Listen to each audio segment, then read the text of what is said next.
I'd like to invite our Boy Scout to come forward and lead us in the pledge.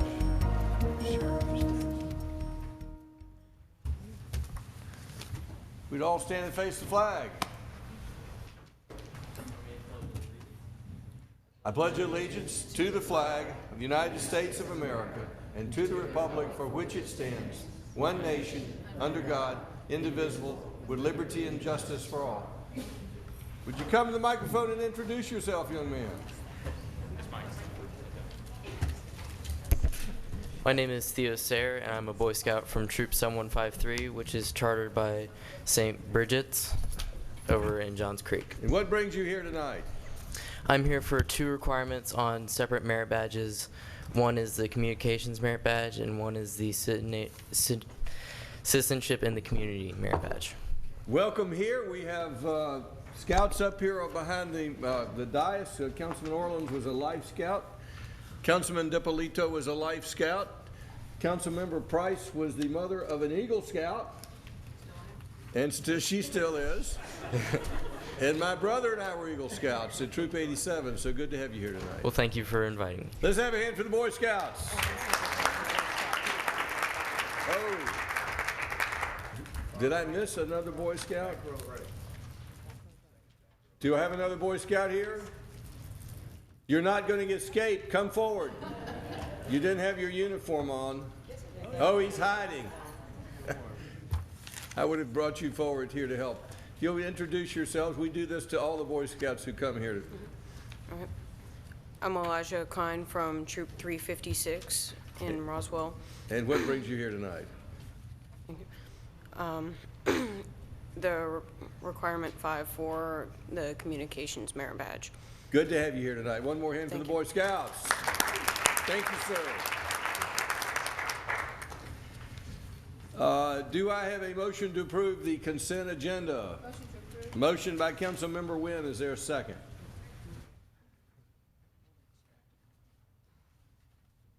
Second by Councilmember Orleans. Does anyone have any audience have any questions concerning the consent agenda? If not, all in favor, raise their hands. Yes, Councilmember Price. I just wanted to extract numbers 2 and 3, please, so that only leaves 1.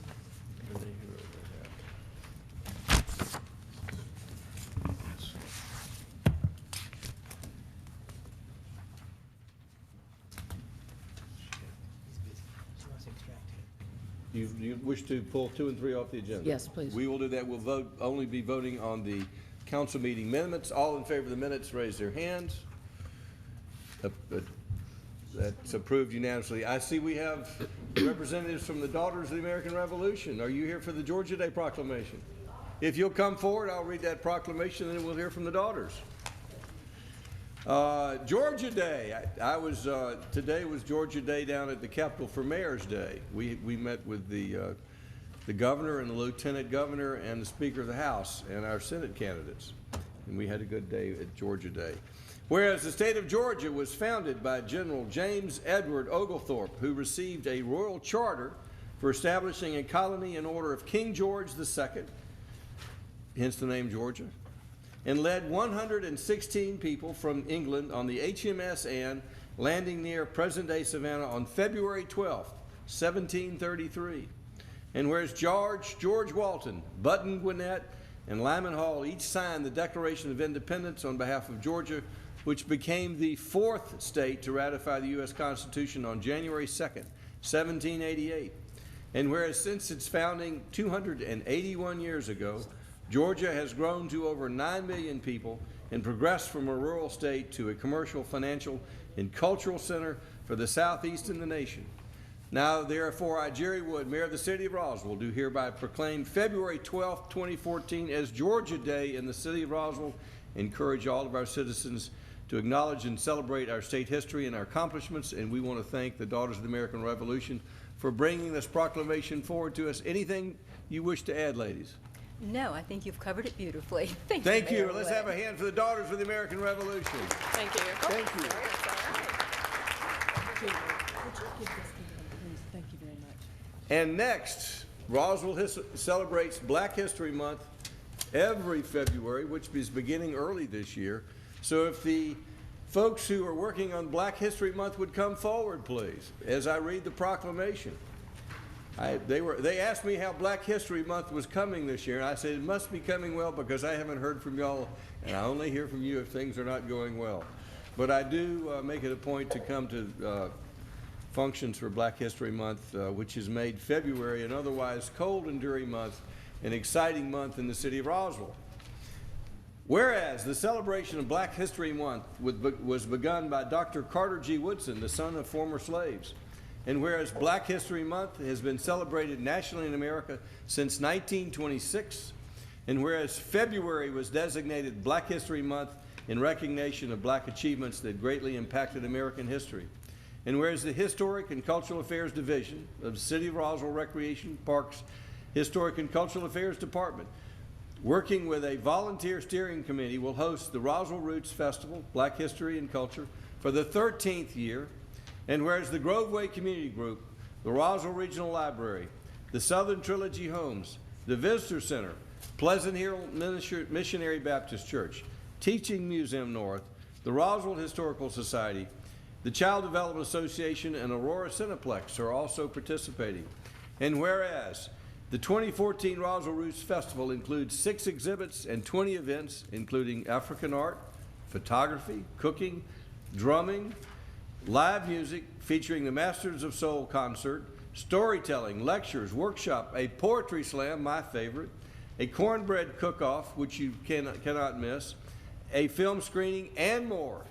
Whereas the Roswell Roots Festival celebrates the contributions of Roswell's African-American citizens, past and present.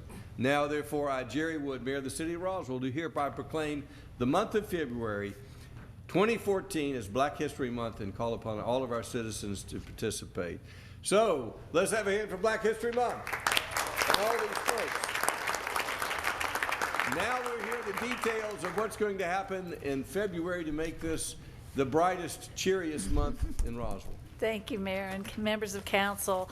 The proclamation says a lot about what we're up to, but we're very excited this year that we do have some new partners who have joined with us in this festival, including the Child Development Association, Aurora Cineplex, the Historical Society, and the producers of the documentary film 3 Minute Activist, The Soul of Slam, and the Southern Foodways Alliance, as well as our many returning partners, the Groveway Community Group, Pleasant Hill Missionary Church, the Roswell Library, the Teaching Museum North, Convention and Visitors Bureau, Zion Missionary, North Fullerton Drama Club, and more. And several of our, and several new as well as returning members of the Roswell Roots Steering Committee, including of course, our historic site coordinators, Pam Ruppert and Chuck, Gail Bohannon and Marie Epps with Groveway Community Group, Gina Sabile and Tommy Ramsey with the Teaching Museum. And new with us this year are Cheryl Small of the library, our new director, Sally Hansel, who's the owner of Mimosa Hall and an art critic, Lorian Talmadge, a community volunteer, Elaine De Niro and Johanna Hardnett of the Historical Society, Sharon Crumley, a community volunteer, Terry Shields with Pleasant Hill, and Reverend Frank Lewis with Zion Missionary. And now I invite some of the members who are here with us to tell us very briefly about their particular programs, starting with Chuck. We're really excited this year to be doing something totally different at Smith Plantation. Every Saturday in the month, we're going to have the Gems of Africa. We'll have an art exhibit and sale in the barn, our barn exhibit space. They've been a really well-known gallery in Atlanta for over 20 years, and we'll have an opening reception on the 8th, and then a batik demonstration at the Adult Rec Center on the 8th, and then a batik workshop at the Roswell Arts Center on the 15th. So combining efforts with them to do those things.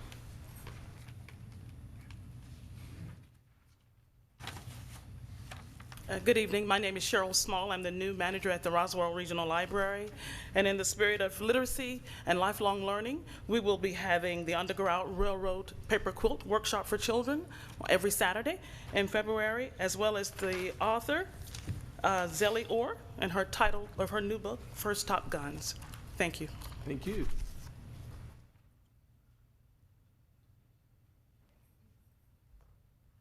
there. I'm Sally Hansel. I curated an art show at Barrington Hall that will bring 7 large-scale photographs by nationally known photographer Sheila Prebright.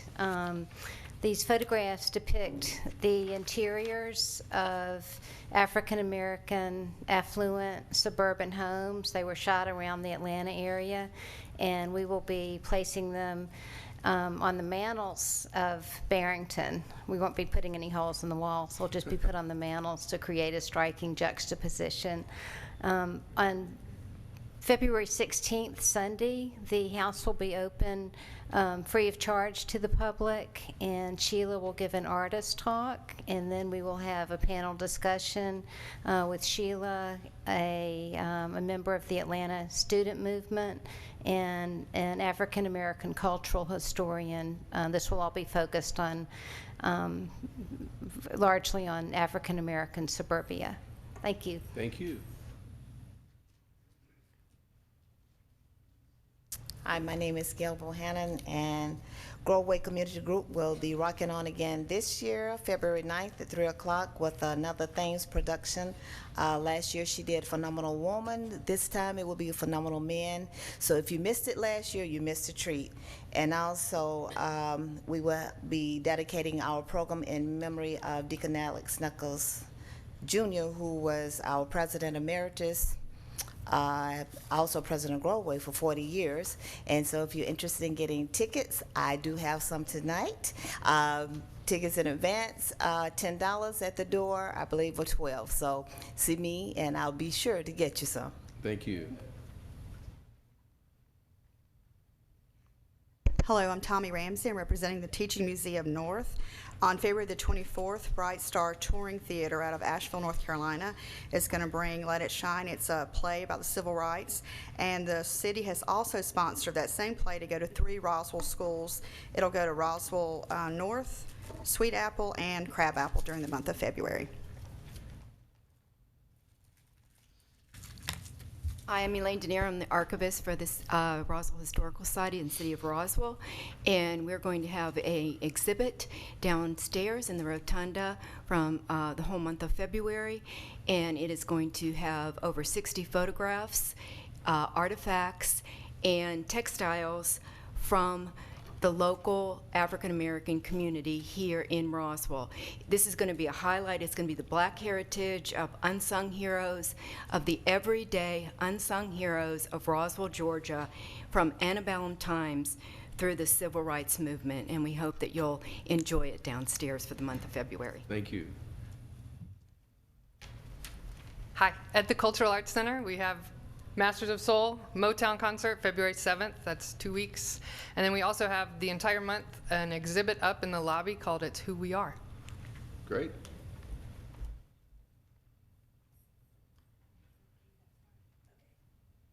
And this is our grand finale. Our special guest, Michael Harper, who is the director and producer of a film he'll tell you about. Good evening. I am Michael Harper, screenwriter, producer, director with Mad Mouth Media and Cogitate Productions. We were incredibly happy and proud to film part of the Slammin' in the Suburbs Slam last year, and we sat down with about half a dozen of the premier poets, performance poets in the Southeast, and had dinner with them and interviewed them and filmed them. And now we've got a feature film that will start making the festival rounds, and we are in discussions with distributors now. We had unprecedented access, so I want to say thank you again to the city of Roswell for letting us come in with our cameras and capture this phenomenal event. I know that the event this year is on the 20th, and our free screening is on Georgia Day, February 12th at the Aurora Cineplex. Red carpet starts at 6:30. Doors open to the theater at 7, and a free screening begins at 7:30. There will be a Q&A with the producers and the featured poets afterwards, and I have brought the trailer for the film with me tonight. Thank you again so much for letting us capture this phenomenal event. Thank you. It made a really good movie, if I do say so myself. So now for the trailer? Roll it. Yes. I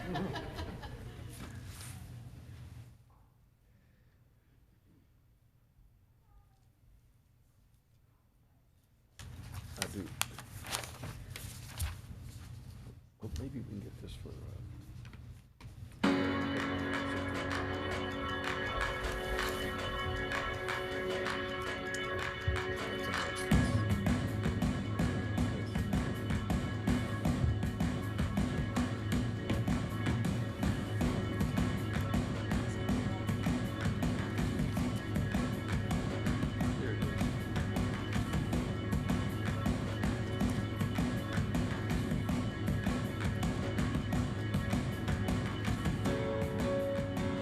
The padding on the walls in the studio booth contain his sound and his insanity.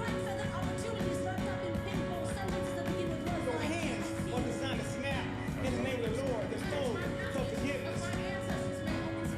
Jack is greed. Jack wants it all. Takes care of it. Trades ball with your finger. Notice? The only place for one real.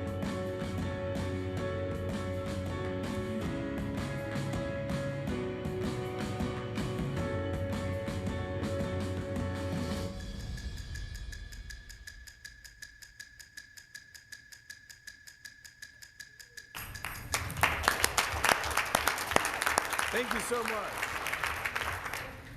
All right, so folks, do we have some programs in the back? Yes, sir. If you're leaving tonight? Buy your ticket. And you can buy a ticket from Gail? And if you want to go online for more information, where do you go? RoswellRoots.com. RoswellRoots.com. One more hand for RoswellRoots.com. Thank you. Thank you for all that y'all do. It's a great program. Next, we have recognition for the City of Roswell receiving the Atlanta Regional Commission Green Communities Gold Award. Marley Press, come forward. Well, I want to do this one. Well, that's a different one then. Different one. This is what we want today. Where's Marley? Well, I will have to tell you about this award. Mike Fisher helped. Mike, you can come forward and receive this award. I want this to go on Marley's desk.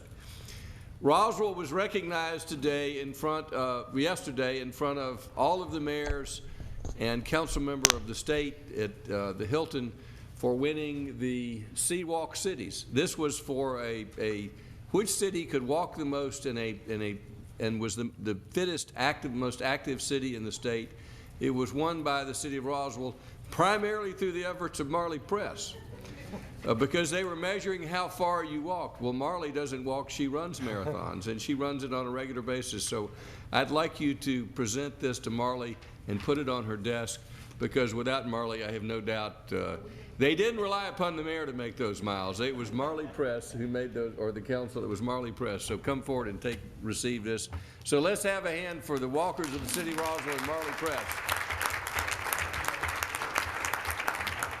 Next, we have recognition for the City of Roswell receiving Atlanta Regional Commission Green Communities Gold Level. And Mike and I were down at the ARC meeting to receive this. And Kent, I would like you to introduce this, because you have always been an advocate for green cities. Well, thank you, Mr. Mayor. Unfortunately, I wasn't able to go down there as well. This time, we went for the silver one. And there was actually a citizen group several years back that we worked to actually start this whole process, but Michael really carried it forward and took it to get to the green level, the gold level. We've always thought we should be the gold level, but now we finally are.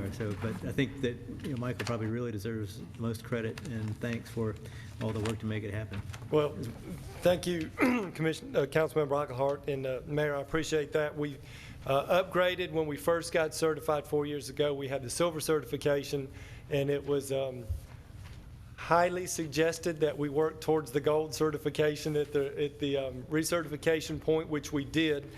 ARC presented that in January at their board meeting. To reach the gold certification, we did add some new programs, some of which you'll see on the board that was presented by the ARC Some of our green building incentives were very important to them. Alternate fuel, I'd like to give you an update. We now have that infrastructure in place. We have 10 F-150 vehicles that have now been converted to propane auto gas. We talked about that some time ago. It has finally come forth and they are now converted, so we'll be fueling those vehicles with auto gas propane. Some solar lighting that was put in was a very interesting project at Roswell East that we don't even need the lights on during the day anymore, and they have enough light, good light for playing sports and basketball within the gymnasium. And then the community has also been certified by the National Wildlife Federation as a wildlife habitat, which was very interesting because that took a great deal of community effort to be able to get that certification. So we're very proud of that. There's about 80 jurisdictions in the ARC if you consider the 10 counties plus the 70 other cities. Out of those, there's only about 18 that are even certified. And the city of Roswell has achieved that gold level. There are only 4 jurisdictions that have received the gold level. So out of those 80, we're in the top 4. We are one of the top ones, and you can't get higher than the gold right now. And it's because of the support that you guys have done as council members and mayor. Appreciate your support. I also, while I'm here for just a minute, I've got to give some thanks to the departments that gave a great deal of effort in putting together their programs, going that extra mile to get that information up. They provided all that to us so that we can have a more sustainable environment and a community. I also want to thank Chris Ward. Councilmember Brocklehart was very nice in saying that I worked on that, and I've got to say that Chris Ward was very dedicated in following up with all of the departments and all of the programs that we have. She put all that together into a portfolio so that we could present our story to ARC. And she did it in such a way that it was so clear they could see it and look at it. And they had no choice but to give us gold because we achieved that. I was asked when we received this, why did Roswell do this? And my answer was, is our citizens demanded it.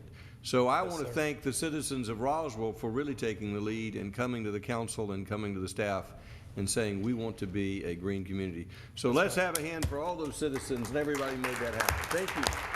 And here's the award. And Chris has some lapel pins that we got as a part of this, and each one of you will also receive one of those. So we'll have this up in the rotunda, so thank you very much. Thank you so much. And the last we have is a consideration of rules of conduct for the mayor and council. Mr. Davidson, would you present that? Thank you, Mayor. This is a resolution to provide for rules of mayor and council. Can we get this on the screen? The rules on the screen? As we're talking about them. Thank you. The purpose of these rules is to foster an environment of civility and effectiveness and to establish the manner in which the mayor and city council should interact with city staff. There are 7, or actually I guess there's only really 5 rules, but those rules are: individual council members should not direct employees of the city. Number 2 is the mayor shall not direct employees of the city except where authorized by the charter or as may be provided by ordinance consistent with the charter.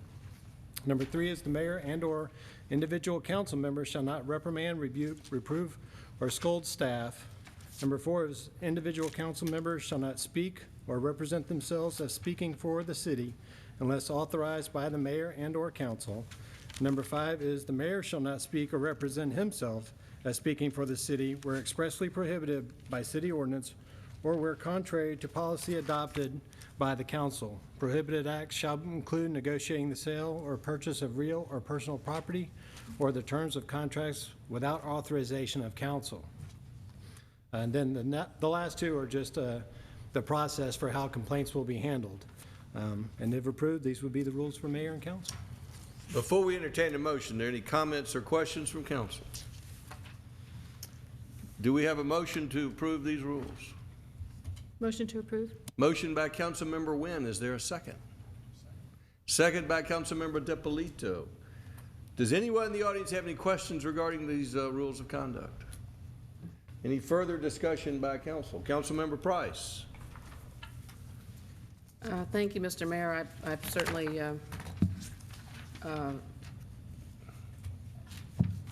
express your right to put these codes of conduct together, and I suppose by voting for them, we will have approved it in concept and in these details. But I just want to relate to you a conversation I had with a fellow mayor of North Fulton, whose council put together something like this that essentially gagged him in the last year, and it didn't work out so well for them.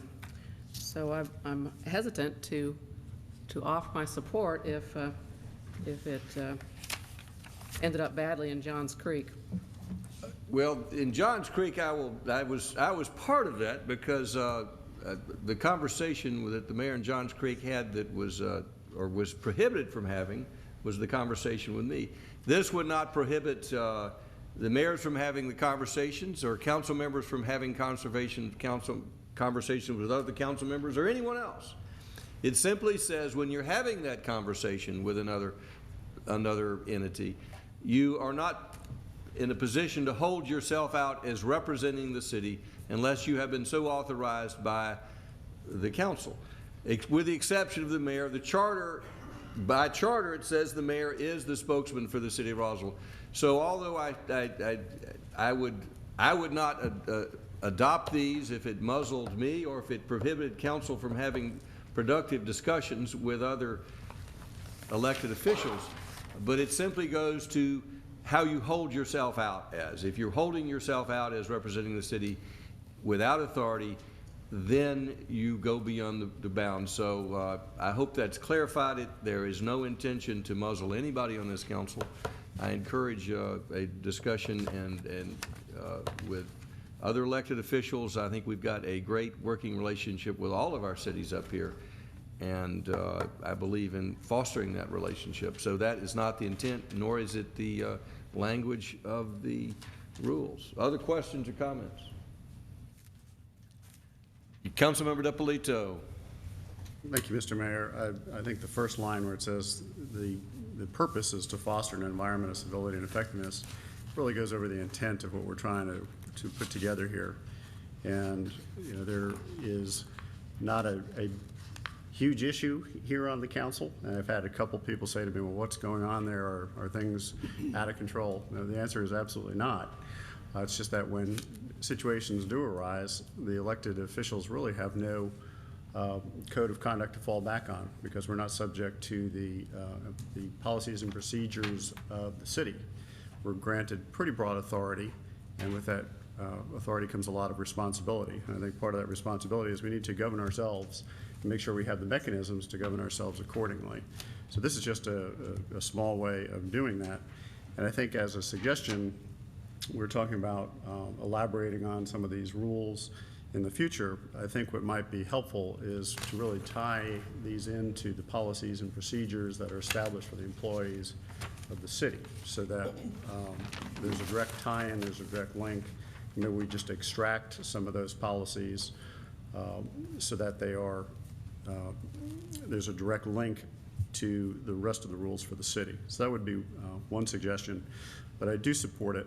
Essentially what we're doing is codifying the golden rule, and you can never get yourself into trouble if you treat others as you expect them to treat you. Rich, you make a good point. Katie, you wish to discuss the what's going to be done on the staff side to sort of support this resolution? Yes, sir. Once the form of the resolution is adopted, then staff, we will have training, for lack of a better way of saying it, so that we make sure that all our staff that are responsible for implementing the policy set by the mayor and council and preparing items for agendas or interacting with council members and the mayor related to the business of the city, so that everyone understands that intent and purpose, and to Councilmember DiPolito's point, that it does tie in with the policies and procedures that are already in place for the way that we conduct our business at the staff level. Any further discussion before we take a vote? All in favor of the motion, raise their hands. Yeah. Yes, sir. That question from Councilmember Price. Yeah, just, I mentioned this at the work session the other day, or committee meeting, whatever it was, that a number of entities do these codes of conduct, and in some ways, I think we haven't gone far enough. For instance, it doesn't really include the way that council will treat each other, and I think that's been a problem in the past. We had a retreat last year, and there were some issues that came up and that still haven't been addressed, and I'm just not sure that this covers them. And also there's the issue of how people conduct their private lives, and should there be illicit activity or substance abuse. All those sorts of things I think should be added to this, such that when we go to closure, we have the ability to talk to each other about concerns that we have. As the draftsman for this rules of conduct, I took my direction from the city charter and tried to limit those areas in which the charter gave me direction. As far as your suggestion for further discussion, I think that's a good one. Katie, you want to tell us where we are as far as moving forward with further discussions for recommendations for elected official conduct? Yes, sir. Thank you, Mr. Mayor. Based on the feedback that we got at the last work session, I was in contact with our facilitator from the last retreat regarding the things that we had discussed. We've talked a couple of times, and pending the outcome of this policy setting, then we would move forward to go ahead and have a work session or whatever form the mayor and council would like to further refine the things that we should be doing. Any further discussion before we take a vote? Councilmember Orleans. Excuse me. I think these are things that over the years we've had discussions about in prior councils, and I know I've been in those discussions. And I think it's just trying to put out some basic elements. As elected officials, we don't really answer to anyone in the city. But we really are supposed to act as kind of a board of directors for the city, and not as a department head, not as an employee. And we should go through the chain of command administratively and through our city administrator and department heads. So I think this is just kind of giving a basic outline of those types of things. We've never had a new council member package to kind of go over some of these things or kind of heighten some of the ideas. And so this is, I think, a good start. Any further discussion? All in favor of the motion, raise their hands. That is unanimous. Thank you, and we'll come to the main agenda item. And for that, I'll call upon Community Development Liaison Nancy Diamond. Mr. Mayor, are we going to do those two consent agenda items? No, not until we reach the different department heads. They'll be in the order in which okay. the department heads come up. Okay. This item is approval of an ordinance to create the Unified Development Code map, and this would be the first reading, and Brad Townsend is here to catch us up.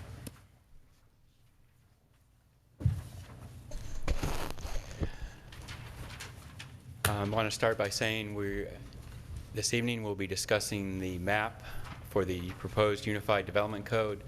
A little bit of background related to this.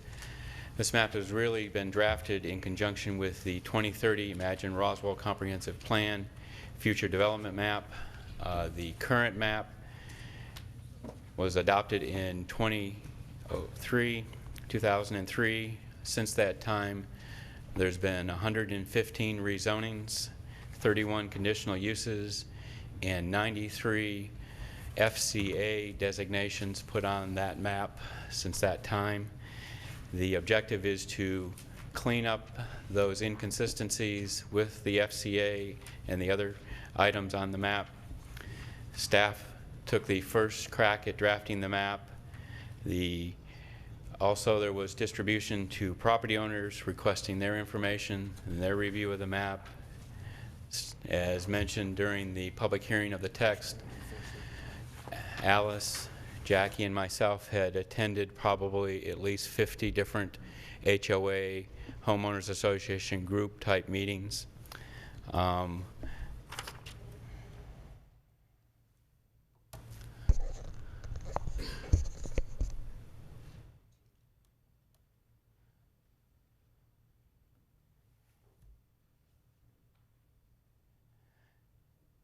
What I'm going to put up on the screen is the review date drafts that staff has had with the mayor and council just relating to some type of map review. So we've gone at least from April of this year to this evening, and we'll have another reading in February 10th for the text and the map. Jackie, can you just put up the regular? Yeah, put up. I want to show the existing zoning map.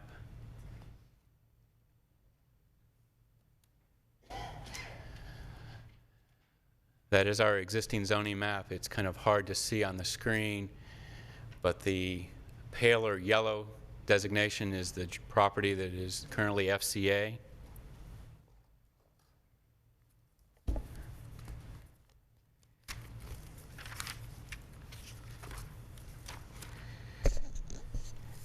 The FCA designation is over 18% of our current land area and close to 4,300 acres of property, which you really can't tell what's going to happen on that with an FCA designation. It takes a review of Fulton County records and a translation from Fulton County zoning to city zoning.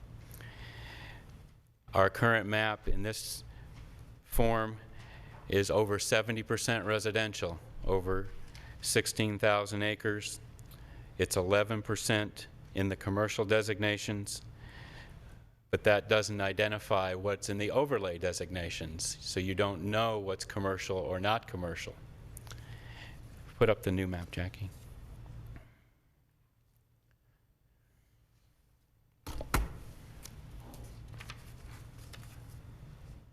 Just screen to the whole.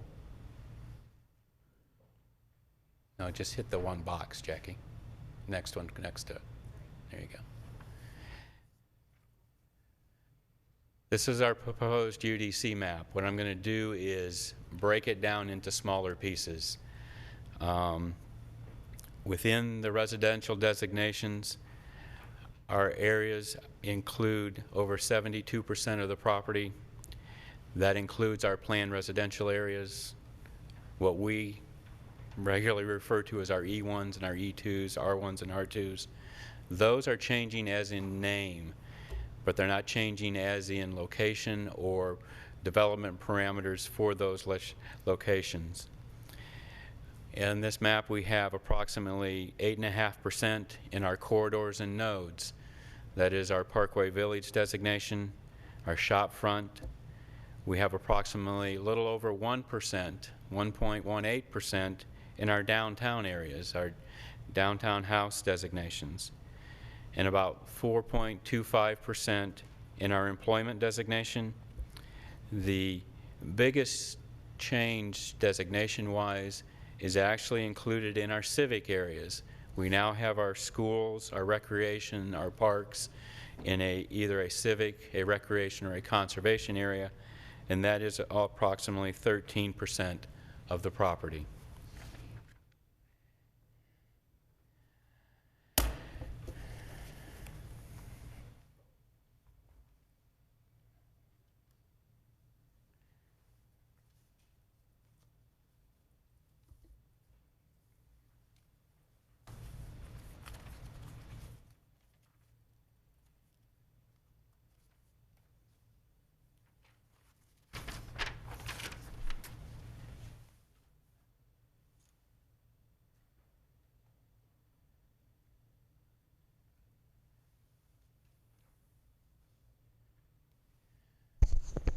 This map shows our agricultural locations, our larger lot residential areas, and the planned residential developments.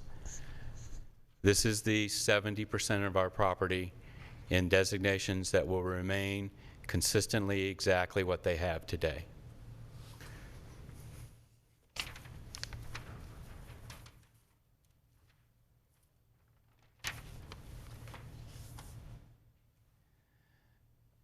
This map indicates our RTH designations, our RM2 and our RM3. This is to accurately map what is on the ground today for a apartment complex, a townhouse development, and have those designations represent what they have today.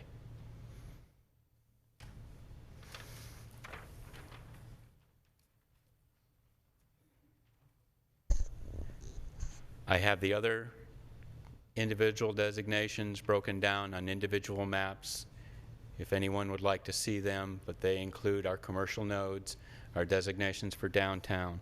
Let me include the one historic map.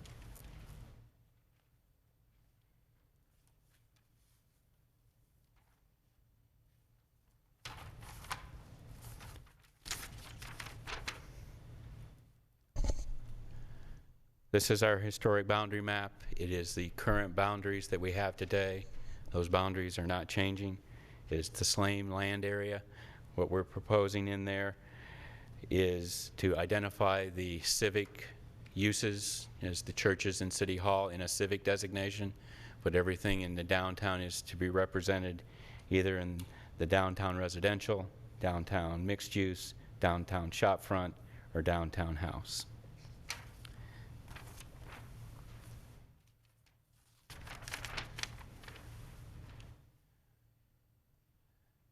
This map represents what we've created in our civic and open space category. The civic and institutional being our schools, parks are in the recreation and our conservation areas, as well as the 3 golf courses that are in the community are identified in this location. So this really helps represent what is happening in the neighborhoods that shows where the commercial civic areas are located.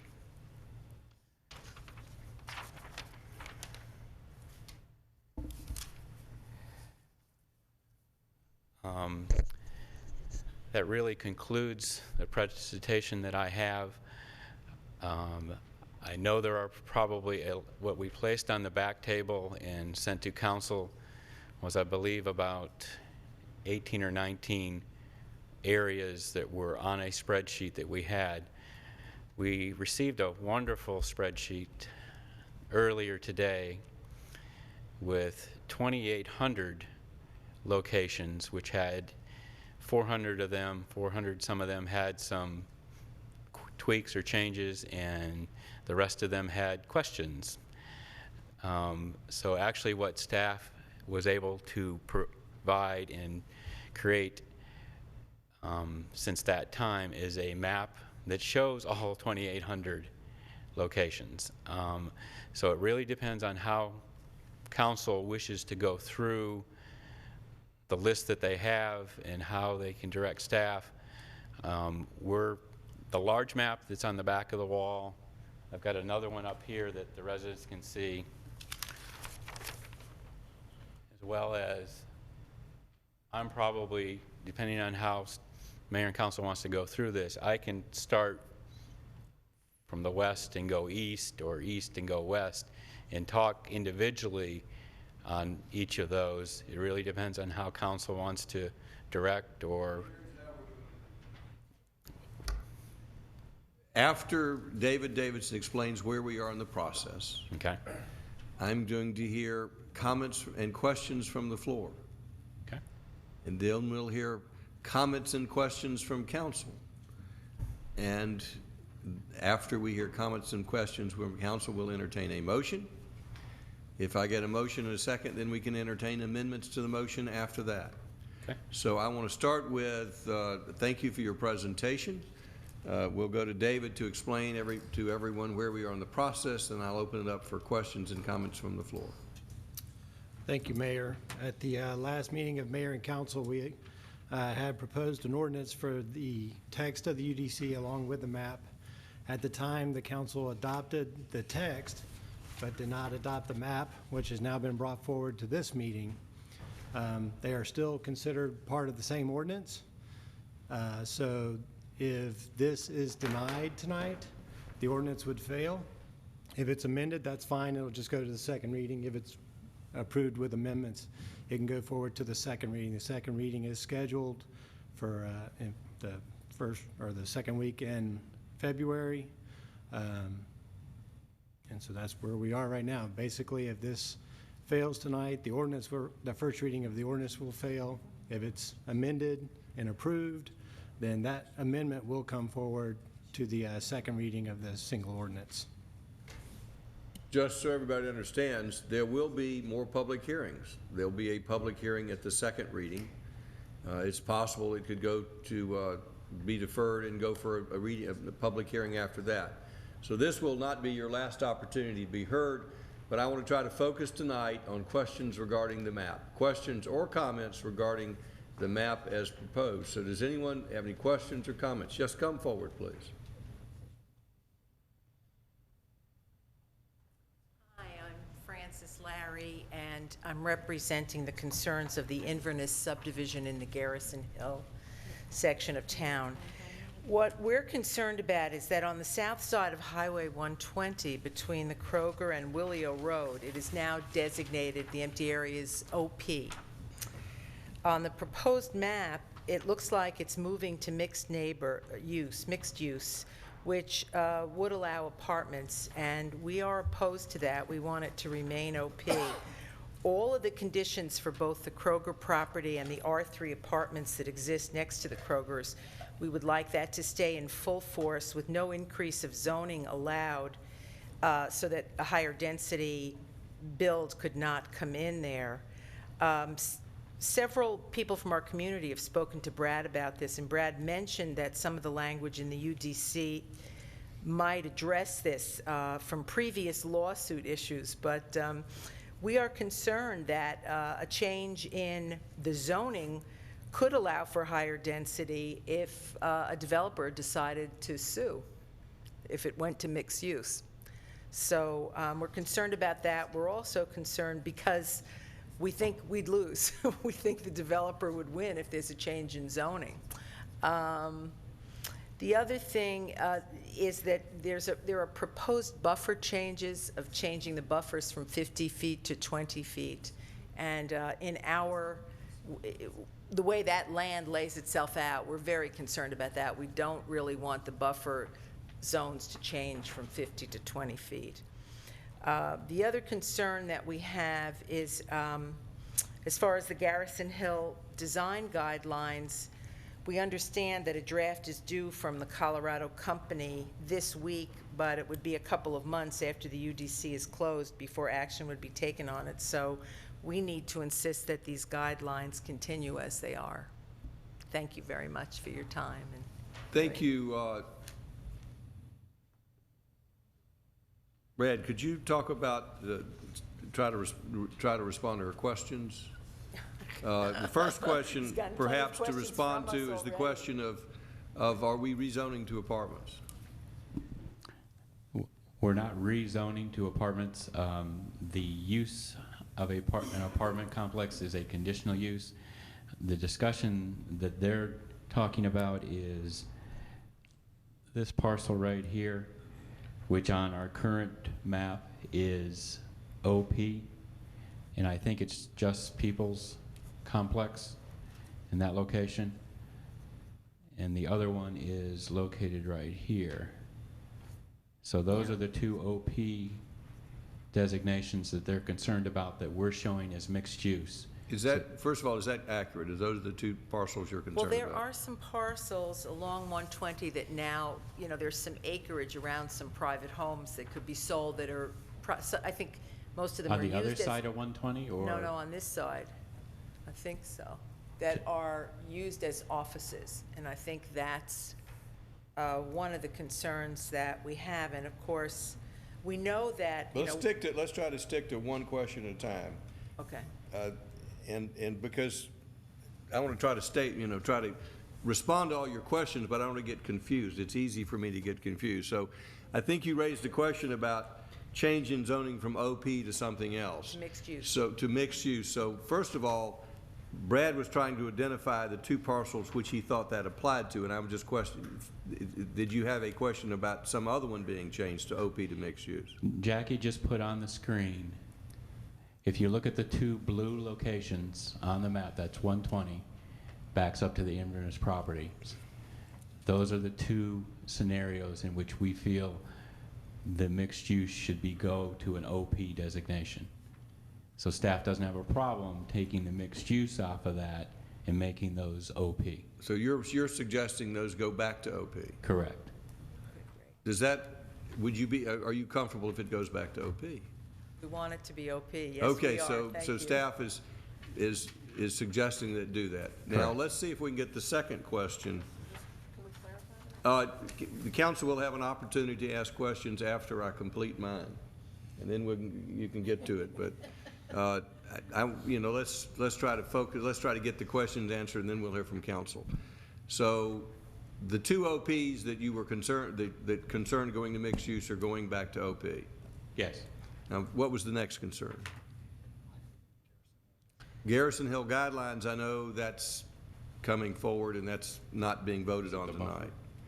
What else did you have a That's concern not being about? voted on? Buffers, Sorry. you had a concern about buffers. We did have a concern about buffers. We want the buffers to remain at the 50-foot, not Which to go to parcels are we 20 foot. talking about? And Well, that's hard to represent. The building setback is a 50-foot setback. We currently have in our code a 40-foot buffer, and what's being adopted is the opportunity to put a wall in a 20-foot buffer, or not to have a wall and maintain the 40-foot buffer. So I think there's some confusion as to what the setback would be, and it is really determined on case by case of whether it is a protected district that it abuts or it is not a protected district. So in either instance, we are still maintaining a 40-foot buffer, but the landowner or property owner has the opportunity, if they want to reduce it to 20 feet, they have to then put in a wall, which is not a requirement today. So that would be a change. Right. And you're opposed to that change? Yes. Thank you. Now, does council had some questions about this? Sure, what are your questions? Well, my understanding when we embarked on this $500,000 project, that anything that went from one zoning designation would stay in that zoning designation, although we've gone from 18 zoning categories to 30. So obviously, some have to change because we've actually made it less simpler instead of more simple. But be that as it may, if this was OP and we still have a category called OP, why was this not made OP? And It is being made OP now. well, but no, I want to know why. How did it change? Staff When put did on it the map change? the request to make it mixed use. I'm sorry, staff what? Staff put on the original map to make it mixed use, to match the future land use map in dealing with providing a mixture of uses in more designations. But weren't we told that it was going to, anything that was something before would not change unless it had to change? And in this case, since we still have an OP designation, why did it have to change? Because staff was represented through the comp plan that we wanted to put more mixed use. It does not have to change, and in fact, it now is going back to where we were. As far as what was told, I don't recall being told that there would be no changes, but if we're moving, I'm trying to move forward here. As far as what happened in the past, if you believe things change and you were misrepresented, that's appropriate to make your protest. But as far as what is being read, do you wish it to remain to be OP, or do you wish it to be changed to something else? I'm happy to keep it the way it was, but also the lady from Inverness needs to also be very careful that the use chart, maybe it still says OP, but the use chart will be the key as to what changes also.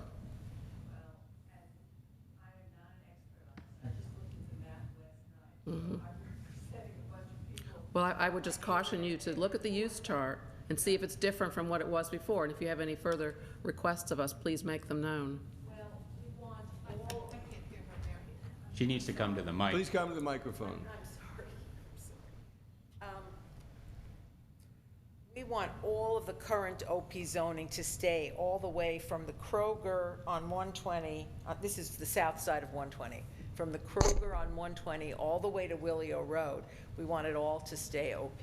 As I understand it, it is remaining, the OP is remaining OP, correct? It's all of it, you know, like the houses that are still offices, and those are the parcels that we're concerned about, because those parcels could be sold, and if it was zoned mixed use, someone could put high density in there. If it was zoned mixed use, it could be used for the zoning for mixed use. You're correct. But as I understand it, the staff is recommending it's That it's it- going back to OP. Okay, great. Thank you. Thank Mr. Mayor, you. if I may. Yes, Councilmember Depolito. I think she may be referring to two of the houses up on 120. Were you referring to there's, I believe, an insurance business as you go up the hill? It's the other side. Well, That's the other side of 120. There are also some private homes between the Kroger and the Just People facility that's at the corner of 120. And there are still some private parcels of land there. And, okay, you know. between the Kroger and Just People.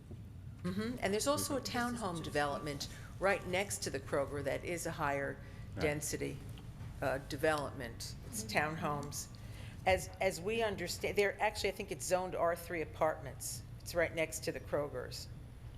And there are some conditions that are already in place for both the Kroger property and those R3 apartments. And we, as a neighborhood, would like those guidelines, those conditions to stay in full force as they are. We don't want them to change. Mr. Townsend, are those conditions part of Appendix A?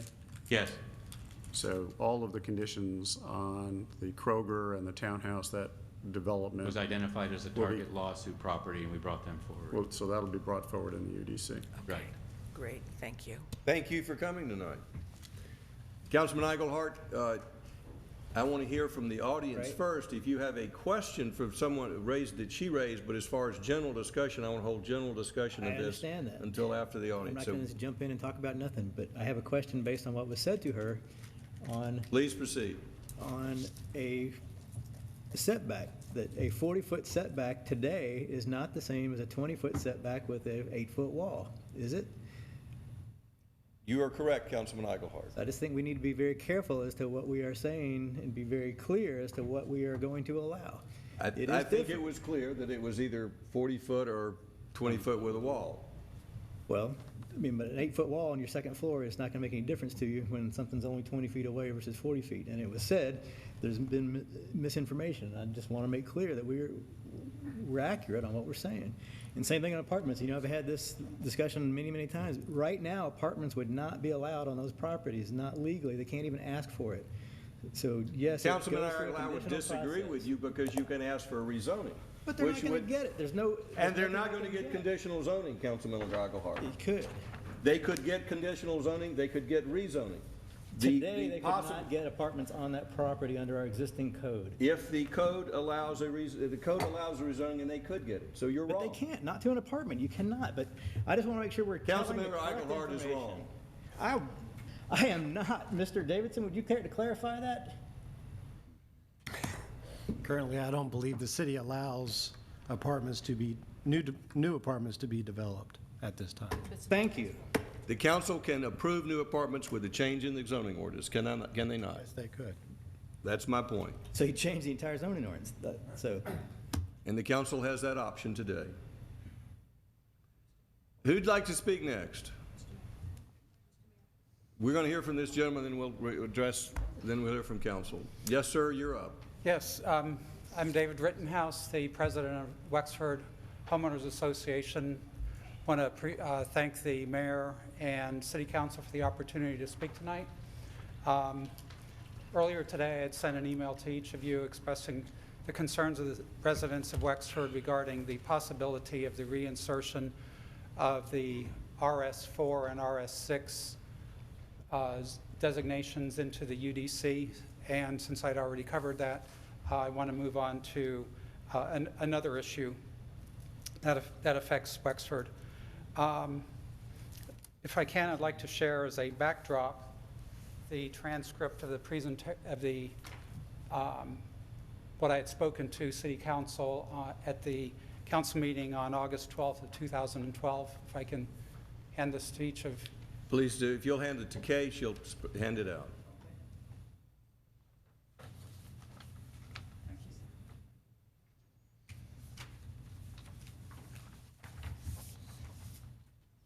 The issue that night was pertained to the rezoning of what I call the Corley property, which was the property at the intersection of Kent and Etris Roads. And I had spoken then as treasurer for Wexford about the character of the Wexford community, the characteristics of it. As you see, I made the statements about the size of the community. We have actually 445 homes on 245 acres with an average of 1.8 homes per acre and a gross calculation of square footage per lot of 24,444 square feet. As council was actively involved in that whole issue, and you're familiar with it, the outcome was good, actually. As I wrote the email to you folks today, I heard the bulldozers in the background of Paul Corley's development moving forward. And the point of that is that the process worked well. Everybody, to my understanding, was happy with the final outcome. City Council voted that night to, as opposed to granting the request from Paul Corley to rezone that property R3A, Council voted to rezone it R1. And the precedent for that was that Wexford was zoned R1, and we were the largest development contiguous with that property.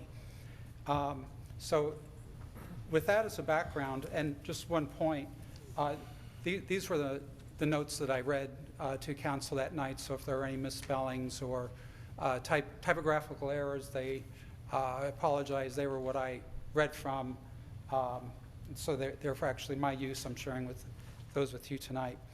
I did make one addition, these 3 bullet points on page 2, to address the fact that a subdivision has a character that is expensive to maintain. And what I point out here is over the past 2 years that I've been on the Wexford HOA board, we spent $50,000 to provide drainage to protect our number 5 and 6 tennis courts. We spent $70,000 to install a state-of-the-art playground.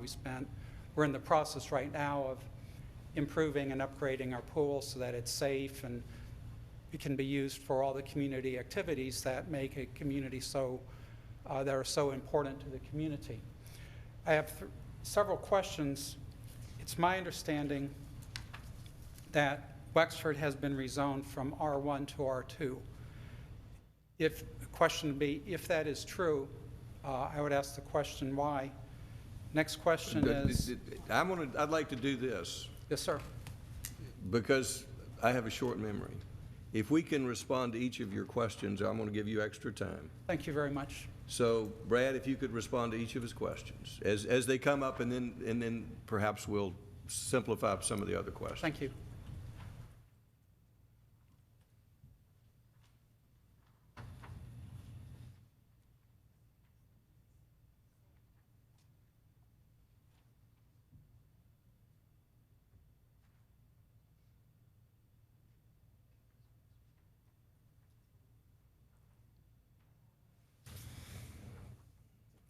It remains R1. Thank you very much. My second question pertains to the designation difference between the planned residential development, of which Edenwild and Saddle Creek are. It's my understanding that those provide additional protections for subdivisions that have mixed-sized lots. And I guess I would like, my question is clarification of that. Usually the reason for a planned residential development designation is there's differing subdivision plats within that might have different setbacks, and they were usually done as part of a approval in Fulton County. So we're bringing those approvals forward and making sure that they are consistent with what they have on the ground today. And that would pertain to Edenwild because it came in later and was developed after Wexford. Okay.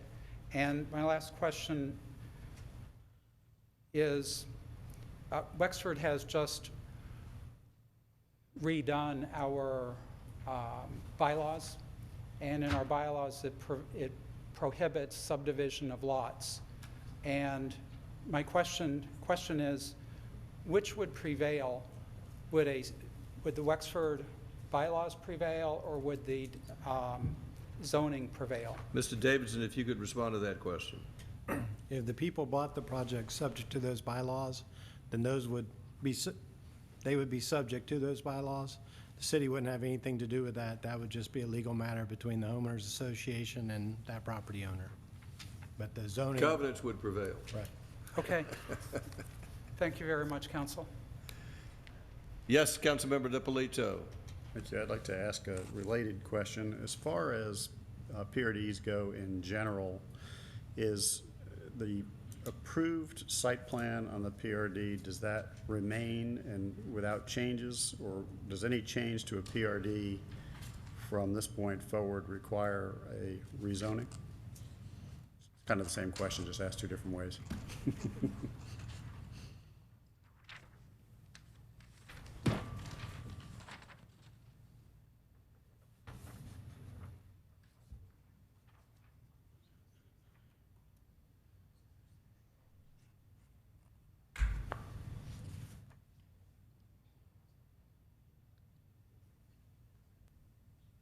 This is the list of the PRDs which are included within the text of the Unified Development Code.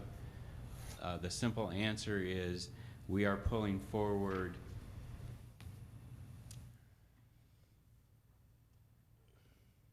I'm just going to use Martin's Landing as an example. We're pulling forward all the subdivisions within that designation, as well as their parameters for setbacks, minimum lot setbacks, and lot widths. For that to be amended, my opinion would be that's a rezoning process that would have to come through council, would have to be neighborhood notification for them to understand that something would be changing in their PRD. So if somebody wanted to, for example, combine 3 lots and they wanted to build townhouses, even though townhouses are permitted in the PRD, that would require a rezoning? That would be an amendment to the site plan, yes. So any amendment to the site plan is essentially a rezoning? Correct. Okay, thank you. I'd like the council to reserve their general questions until after we've heard from the public. If there's a specific question that it's about a specific piece of property they bring up, I want to entertain those. But as far as general questions and general comments, I want to wait until after we've heard from the public. Who'd like to speak next? Yes, come forward, please. Okay. Good evening. My name is Lisa Shaler DeCarbo. I live at 130 South Shore Court, and I'm a member of the Roswell Planning Commission. I looked at the map that we have for the properties that were brought to your attention as far as having questions or potentially an incorrect zoning, and I wanted to add one set of them. I don't have the address numbers, but there are 3 parcels on the east side of Old Scott Road, just above Holcomb Bridge. They were an FCI designation, and FCA, I'm sorry, and I don't know what their underlying zoning was because I cannot get that information via the GIS website. That's one reason we're making this change. Jackie's going to pull them up. Yeah. They're the blue ones? The ones in blue, they've Ones gone in to light office. blue there. They've gone to office residential, Right. and I'm assuming that if they were one of the residential categories, they would have gone to another one. And I remember this was one that we did talk about in a work session, and it was given OR at the time when staff had been directed to make the plan look like the comprehensive plan, not to match the existing. So that's just another one to take a look at. As far as the site plan for Martin's Landing, I also have some specific questions and corrections on that. You can see on this one, well, it's hard to tell, but that is correct, and the parameters here are not. What's missing is our amenity down on the River Club, and the Winfield Gables subdivision. And what is included here is Woodfield, which is not part of us. Thank you. There is one other question I have that's basically a follow-up to what Mr. DiPolito had asked. In Martin's Landing, the whole issue of being able to combine or subdivide the lots is subject to our covenants and bylaws, but to a very specific process. Someone could not do that without getting a vote of every individual member in our subdivision and having 75% agree. One of the things that we had suggested was for our PRD, that language be included in there. We're not expecting the city to enforce that, but I really think anyone who comes to the city for a rezoning request should know that's what they're up against within our particular PRD. Is that a possibility? David, would it be possible to put a note in there to reference them to some private covenants just for an informational item? If we're going to do that, I wouldn't recommend doing it just for Martin's Landing. I would say everybody would be subject to their covenants of their neighborhoods if they have them, so. And that was the alternate. A general note would be okay, but I wouldn't recommend doing one subdivision. And that was one of the other suggestions I was going to say, is in the description of what the PRDs are, have something in there. Well, it wouldn't be just for PRDs. As David's saying, it would be a general statement. And that's, I'm sure that we'll take that under consideration. And just one more follow-up related to that, and it may be something that goes more to the text than to the map itself. But I wonder, we are bringing the site plans forward on these particular PRDs by way of the illustrations within this book. We also have the situation in a lot of the subdivisions that have not been put into PRDs. There are other cases, I've been told, where we have differing lot sizes. I just wonder if it's not better for every subdivision within Roswell to have their site plan carried forward as part of Appendix A. Just another suggestion. Thank you. Thank you. Anyone else wish to comment or have any questions? Yes, sir. Come forward, please. Mr. Mayor, council members, my name is Randall Dykema. I have no formal comments at this time. I just have a couple of informal comments, if you'll indulge me. I recently moved to Wexford with my wife, who's pregnant with our first child. I'm a confessed fugitive runaway Yankee from the frigid north of Chicago, who successfully avoided the winter, and am loving the warmth. It's balmy weather we have. Loving the weather that you have down here in Georgia. We moved about 2 years ago, and recently moved to Roswell, particularly the Wexford subdivision, in October, and we absolutely love it. We originally moved to Midtown. Being a CPA myself and my wife is a lawyer, we're very thorough people, and wanted to move there to get a good idea of the surrounding areas of Atlanta to find out a good place to begin raising our family. And we came across Roswell, and we absolutely fell in love with your town because of the low population and housing density that we found very attractive as opposed to Sandy Springs and Alpharetta. So my only comment to you, ladies and gentlemen, is to please keep that low population density in mind as you're speaking about the UDC. And just wanted to give you an idea of the types of people you're weaning to your beautiful town, particularly from other states. So thank you very much. Thank you, sir. Saw a hand up over on the left. Come forward, please.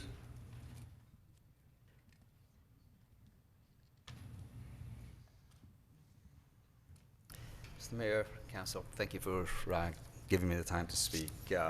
My parcel is located off of... If you could give us your name and address. Yes, sir. Joseph Alzada. It's located on Strickland Road, which is right off of Alpharetta Street, Alpharetta Highway, in a quiet street. And this is the building, if I may put this up.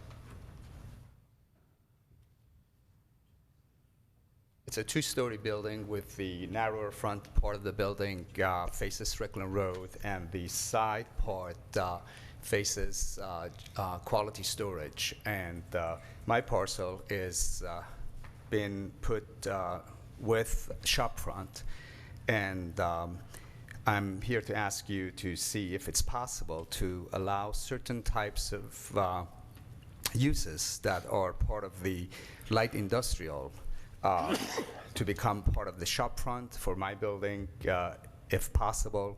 And those items are Not sure if you can see those.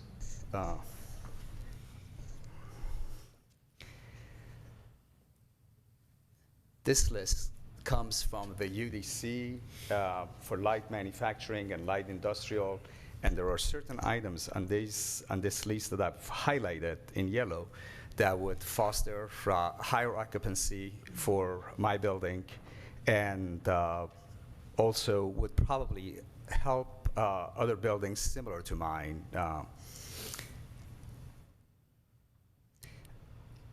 If you like me to read them, but they're available, and I'm more than happy to share it with Mr. Townsend, these items, and really truly believe that some of these items can become part of shopfront for a building like mine, and they're correct and proper for use for that building, and if they cannot be part of that shop front, I would like to see if you would allow me, or you would make the change. My question or my request is to make the change for my building to become a commercial corridor. These are currently all the uses that are allowed for my building as commercial highway.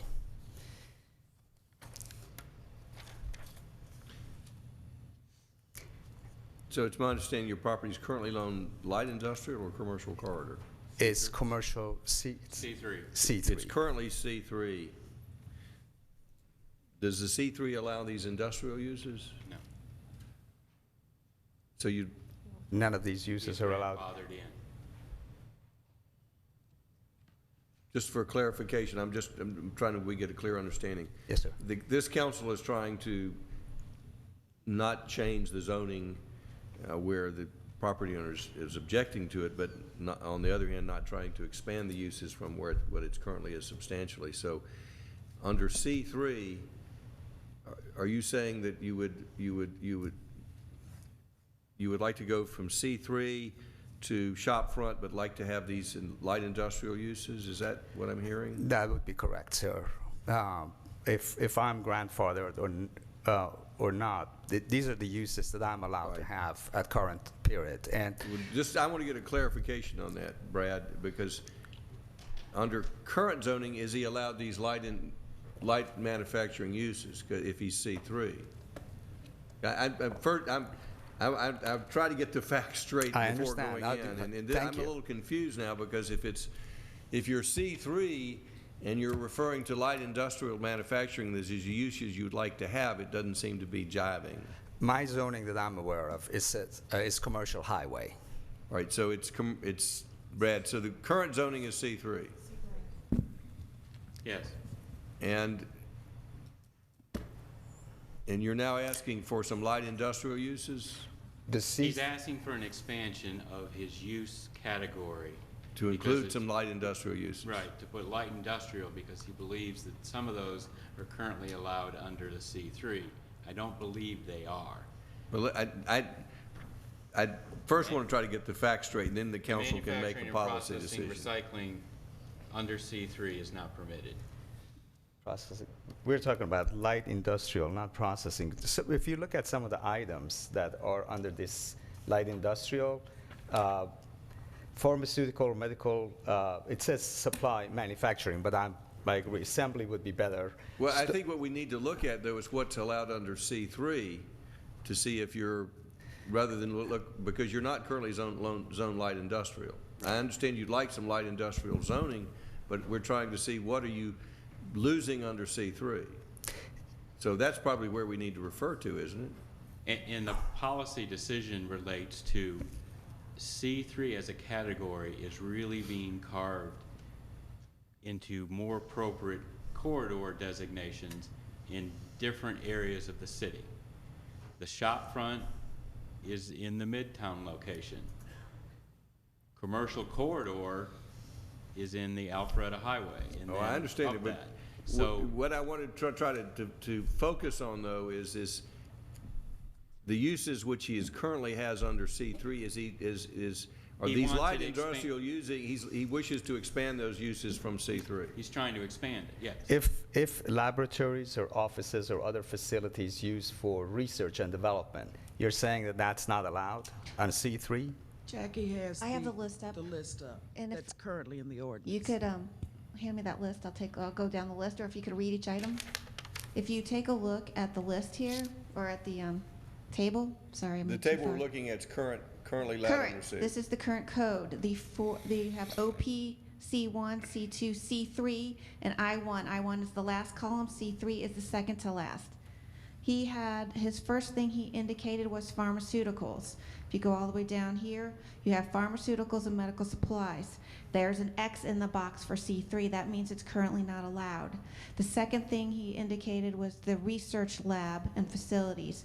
Research type scientific and testing labs. There's an X in the box for C3. That means it's currently not allowed.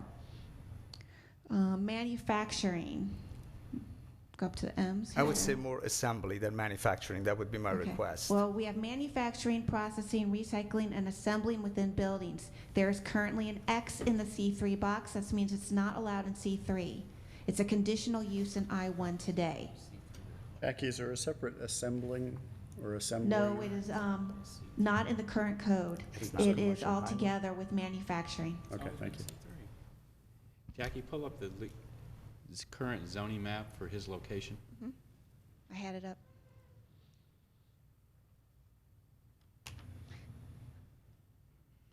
Mr. Mayor, while she's looking at that, how do I address the fact that I have a two-story building that is in shopfront where only a single-story building is going to be allowed? Existing non-conforming.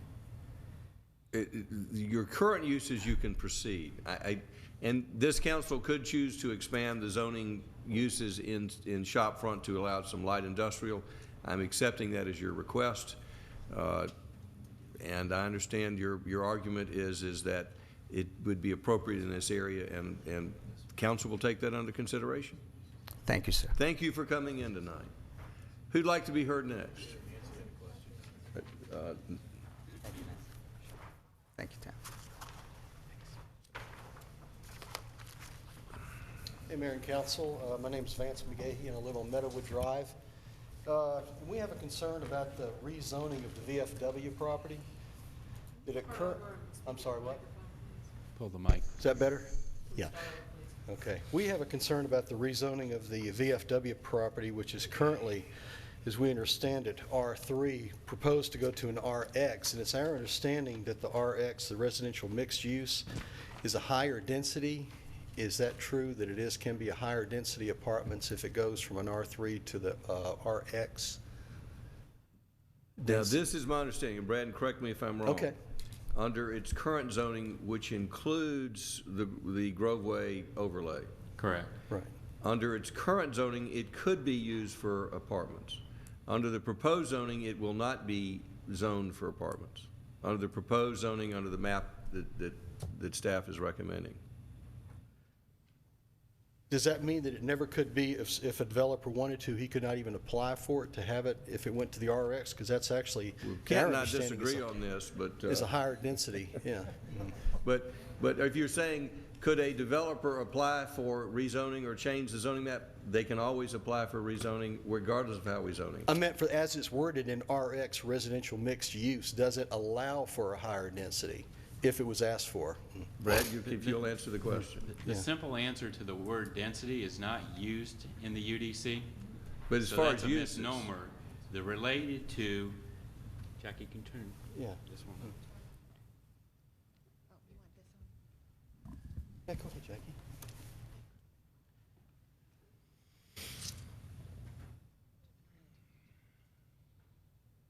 This is a building type chart. This tells you in which designation, what type of buildings are you able to build.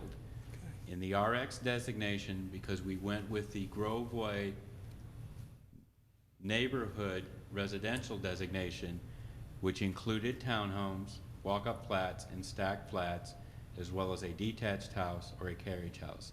Those are the building types that you're allowed to build and meet the parameters of each of those building types on an RX piece of property. Is that not higher than what it would be if it was R3? I don't know if the term higher higher can even density. be Because- calculated. Are the setbacks different also from an R3 to the RX? Because that by itself would allow for a higher The density. setbacks are determined by which building type you pick. But aren't they less when it's an RX? Aren't the setbacks less than if it's an R3 zoning? Less than what? Than if it was like going from a 50 to a 25 or something when it goes to RX, which would allow for more buildings. We just wanted some clarity on that. I think the terminology relates to, if I was building this development as a townhouse, would there be more buildings than there are today on it? Absolutely. It's got one building today. If I was building this as a walk-up flat or a stack flat, yes, there would be more buildings on the property, but they would meet the requirements of each building type. So what And since you are a protected district, whatever protected neighborhood requirements would be required for the development to put in. You're saying that the Groveway trumps it? Is that what, my understanding of what you're saying, the Groveway district? Groveway would trump District, the as higher directed by density? the council, was what we were requested to put on the property, yes. So that would trump the higher density. We're just very concerned that if I higher don't think a density or higher tall density is a term. I think Okay. you're putting words in All right. what the document doesn't have, because it doesn't have a density as a What about calculation. building height? Is that affected by going to RX as opposed to R3? I think the highest building height is the stacked flat, isn't it, Jackie? Is it still just 3 stories, or is it?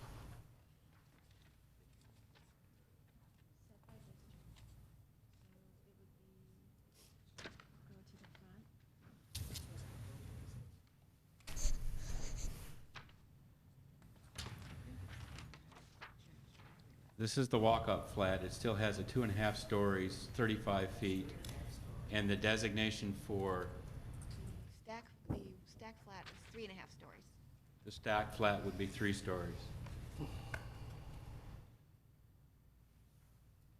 And that's approved in the Groveway district. Would it also be, was that height allowed if it's R3? Would that height still be allowed? The height in R3 is 35 feet. 35 feet. So what's the height of a 3.5 story considered? 45, yeah, another 10 feet. Well, we would just like some consideration to move to at least keep it with the closest, as we understand it, in the overlay district, or the Groveway district, would be the RM3 residential multifamily, as opposed to the current RX designation. Thank you. So you're asking it to be RM3? If that is the closest to it, other than what, because the new designation won't be an R3, right? That's gone out, that Yeah, is no won't longer, exist. that's no longer won't Won't exist, exist. exactly. Okay. Yeah. Mr. Mayor. Councilmember Wynn. Mr. Townsend, RX allows townhome stack flats, yeah, and protected districts. RM3 allows conditionally apartments, am I correct? Correct. And more multifamily, because RM means residential multifamily. Am I correct on that? Yes. So the RX, and the RX now is consistent with the Groveway district. Yes. They can build that now if they wanted to. Yes. What you showed us. Okay, thank you. Councilmember Diamond. So if we moved it back to RM3, we would essentially just be disallowing detached homes, single family and Actually, carriage house. the RM3 allows detached all the way down Oh, to yeah, we stacked shifted, I flat. forgot we shifted that. Everything. RM3 allows each of the building types. So what is the closest one to the current R3 residential zoning that you have now? With the Groveway Groveway? mixed-use overlay, RX is the It closest is the category. closest, but it does allow higher buildings. That's the only drawback, another 10 feet, correct? Or 3.5 stories, is that it, Jackie? Yeah, instead of the 3. Okay. Is that conditional, subject to council approval if someone wanted to build a higher buildings on that property? They would have the RX parameters by right, depending on the Yeah. building type. Anything, any of the RMs would require conditional approval. We'd all have to come back to council for that. Okay. Mr. Okay. Townsend, is the 10-foot height, is that correct? The RX has 10 foot, it's 10 foot higher than the Groveway would have allowed? I think there's a little confusion there, because he was saying that he thought there was an additional 10 feet.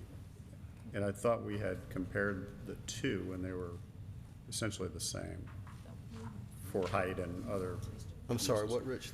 As far as the RX zoning, a lot of the dimensional characteristics are the same as the Groveway.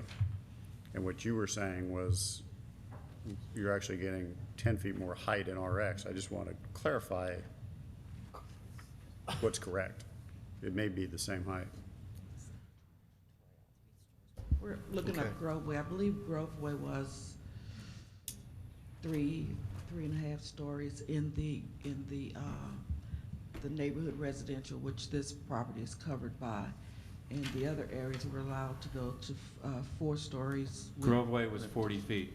It was 40 feet. And RX is? Depending on the building type, 35 or 2.5. 35 to 45 potential? Is there a max height in RX? The max height would be what's set on the map, and that's currently a 3-story designation. Anything that doesn't have a number on it is given a max height of 3 stories. Do the setbacks, what is the setback, is it according to the different type that's built? Is that what you're saying? According to building type, yes. To building type. So the minimum it could be will be what, depending on the building type? Plans, yeah. Okay. We're going through a bunch of gyrations. Yeah.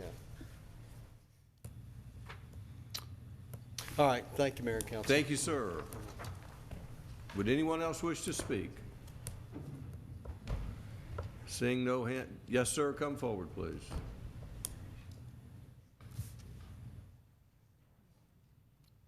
Yes, Eric Schumacher, 145 Prospect Street.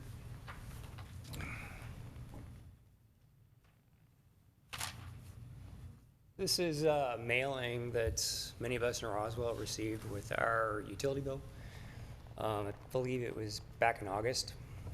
I remember it because it told me that a large section of the city was going to be unchanged, and that if I was a single-family homeowner, I had nothing to worry about, that nothing is going to affect my property, my house, my home, essentially.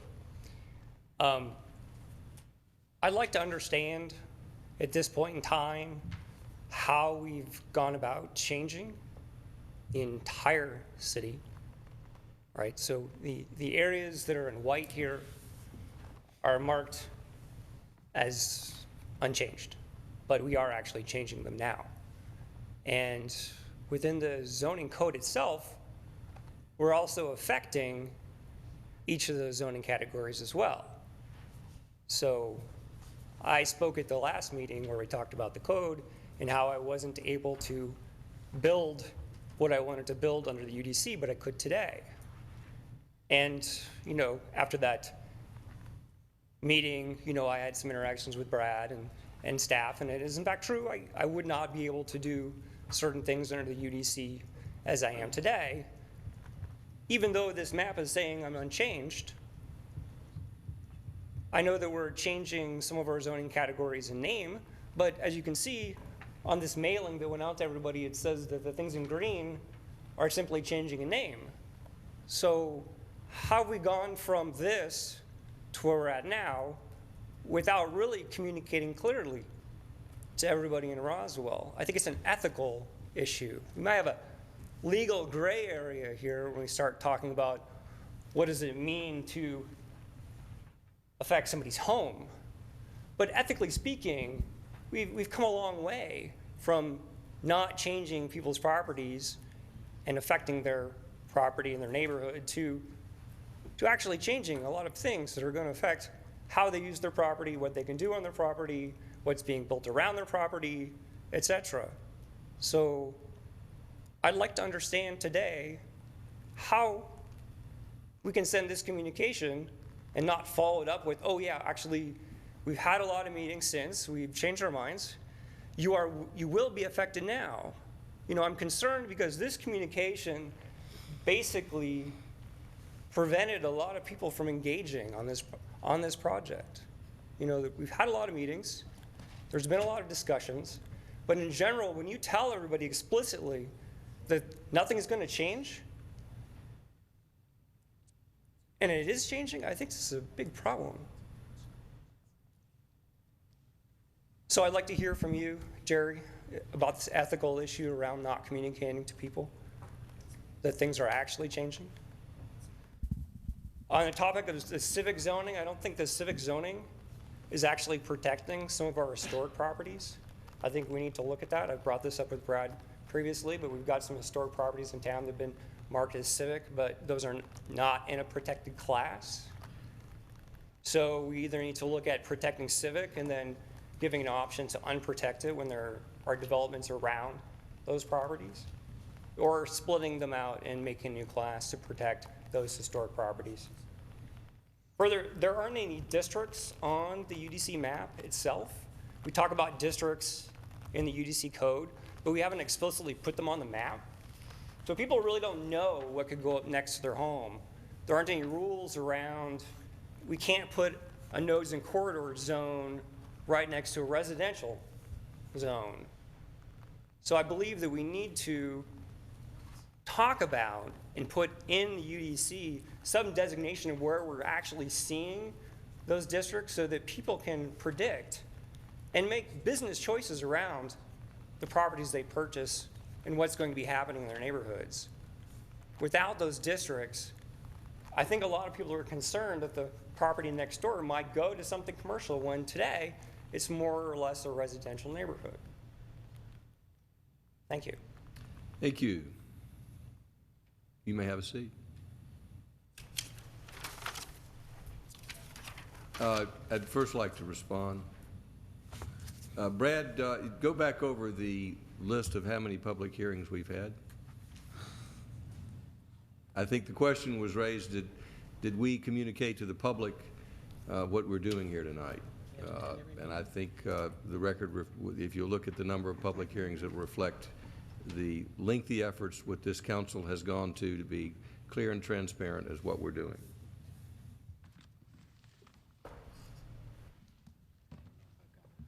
I think you had that list earlier with your presentation. We've had approximately with this meeting and the first hearing for the text, 53 meetings in some form or fashion. We've had, as I said before, at least 19 work sessions with just mayor and council, multiple meetings going to homeowners associations, multiple hearings before the Planning Commission.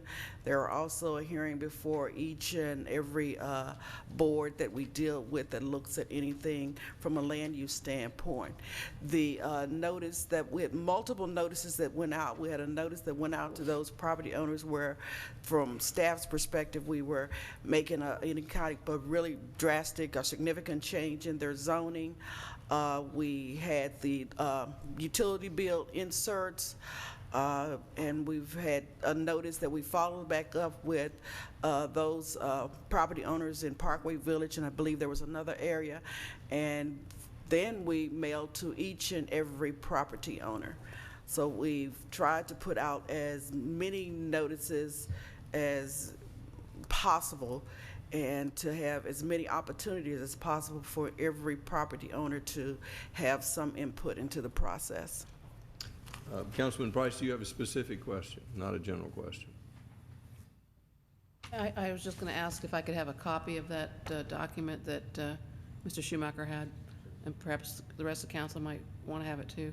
I was particularly wanting, I couldn't tell from the picture, but up in the area of the very farthest northwest of Roswell, what does it show any change there or not? Way up in the corner.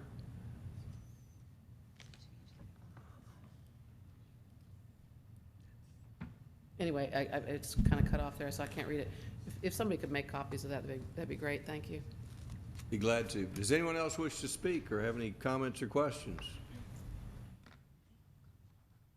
Public hearing is closed. This time we'll hear comments and questions from council before we entertain a motion. Any comments or questions before we entertain a motion? Do we have is that a comment or question? That's a comment. We do have a list here of potential shifts. Most of it is exactly that, going back to, where we may have missed, and don't let the numbers scare you. There's a lot of them that are in a block that look like a lot of pieces, but it's not. I'm comfortable with going through these and making those part of the first reading and then having that be the public discussion, but I'm open to discuss that as well, how you want to go about it. If you wish to make a motion and incorporate all these changes, we can, or you can make the motion, or you can discuss these changes and then make the motion. It's your motion to make. All right, well, I guess I'd like to at least have Brad review, if he's had a chance, what these are, and if there's recommendations that, that first list of suggestions that have the asterisk, if there's some problematic ones for you in that list, then we probably need to discuss the others in our work session. But, a lot of it's pretty cut and dried, so what do you think? I mean, have you had a chance to go through that spreadsheet?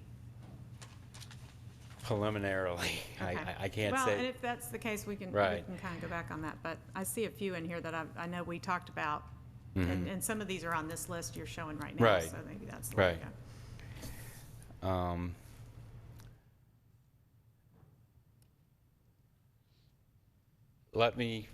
We're going to try and switch back and forth. We're going to keep the list up, but I think it serves the council and the public best if we pull up the location on the map and maybe even an aerial at the time when we're discussing that piece of property, so at least they see the context of what we're dealing with. So let's pull up the VFW site. Are we changing that to RX? Is it the council direction to leave it RX as proposed? We may have differences of opinion on this, council. I want to start with Nancy Diamond, who was be making the motion, and then get her comments, and then and open it up to her. But I wanted to try to get her to fashion a motion, and then the council can respond to it. I can do that on what we have here. I guess there's a few areas where we don't have anything. Does that mean staff hasn't weighed in, doesn't have an opinion, isn't going to take a position? How does that? Because if we want to talk about it, we can talk about it, but. The ones that staff did not respond to,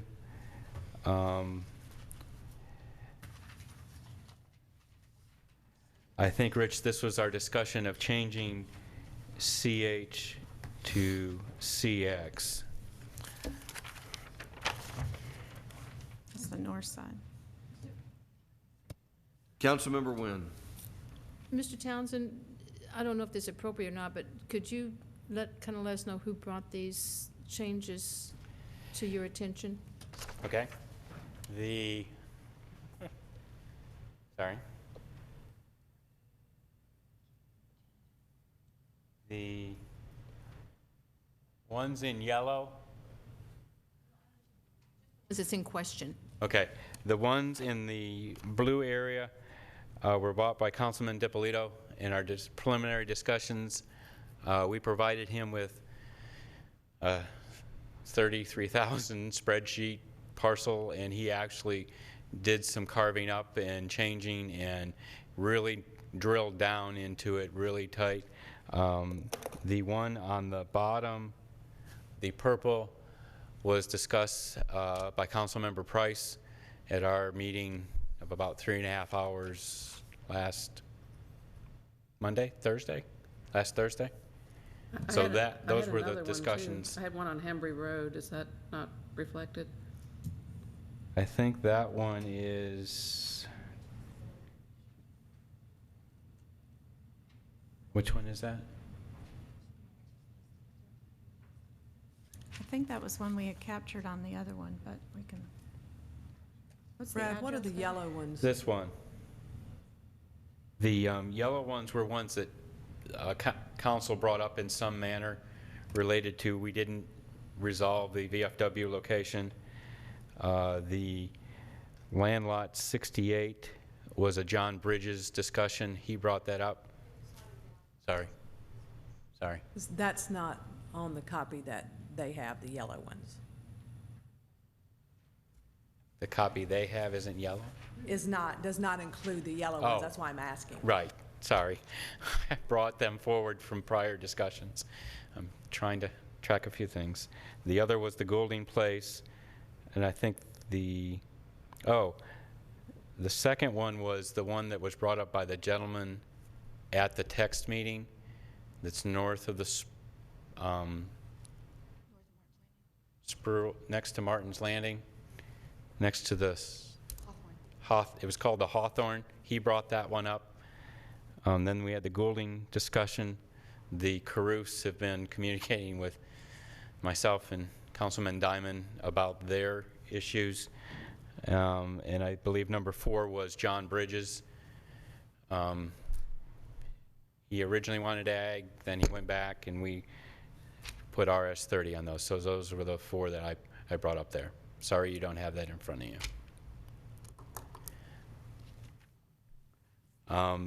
The discussions of number 5 in the blue, this was brought up by Councilman DiPolito of redesignating to a commercial mixed-use property north of Mansell that is pretty much a shopping center on between Alpharetta Highway and Howes that really needs some kickstart to redevelop.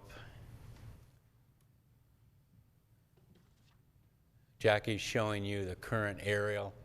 It's all C3 or OP in that location.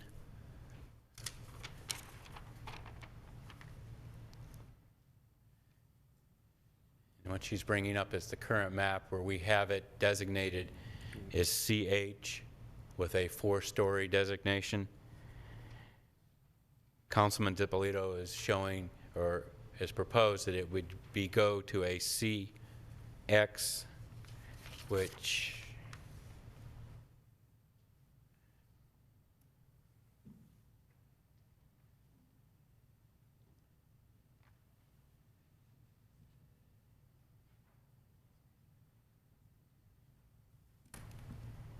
the area he's talking about is here.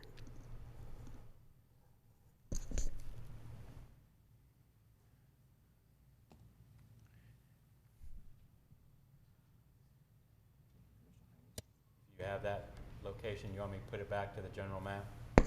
Yeah, and the rationale for that is their commercial highway is primarily our commercial heavy, is primarily our automobile district, for lack of a better term. And we have commercial mixed use on the south side of Mansell Road. It pretty much goes up to that edge. So rather than make the road the dividing line, it seemed to me it would make more sense to have commercial mixed use, which gives all of those shopping centers essentially the uses they have today, but it makes the overall theme consistent on both sides of the road, which I thought was appropriate.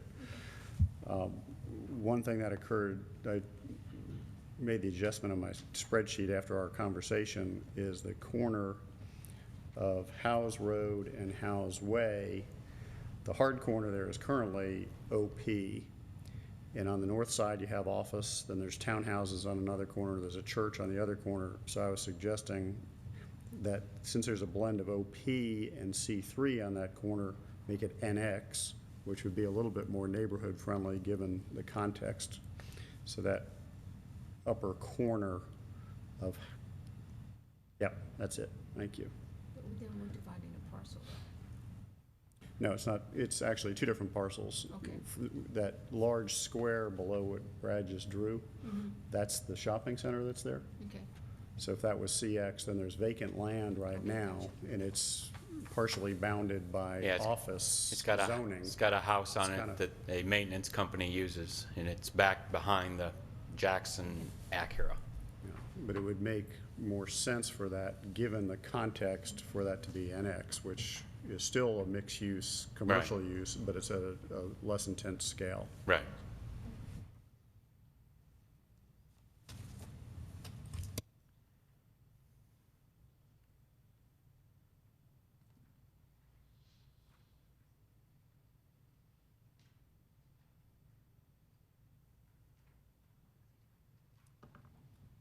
The,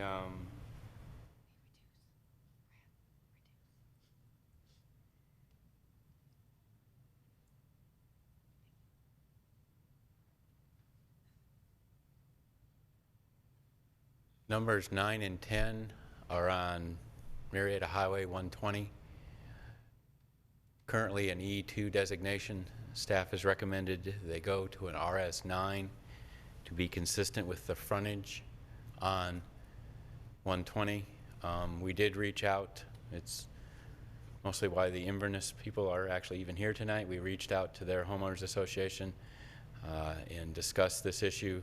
And as they mentioned in their presentation, not really having a concern, then felt that RS9 was appropriate in those locations, but we're concerned with the office uses on the other side of Highway 20. So staff would recommend it stay RS9.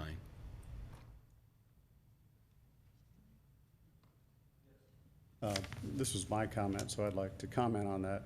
I don't disagree from a planning standpoint that RS9 may be appropriate on that frontage, but it's currently zoned E2, so I think it needs to be zoned E2 for purposes of the map. And if somebody wants to come in for RS9, we can look at it and have a public hearing and discuss it at that point. So philosophically, I don't disagree with you from a planning standpoint, but I'd like to see it before we zone it that way. We understand. Mayor. Councilmember Price. Going back to that list, please. On the number 6, I know that's one specific property, but there are a number of them on that same road, because those are medical office buildings across from the hospital. Right. And I don't know what LL595 is, but It's the whole land lot area that encompasses all those. can we look at it, please?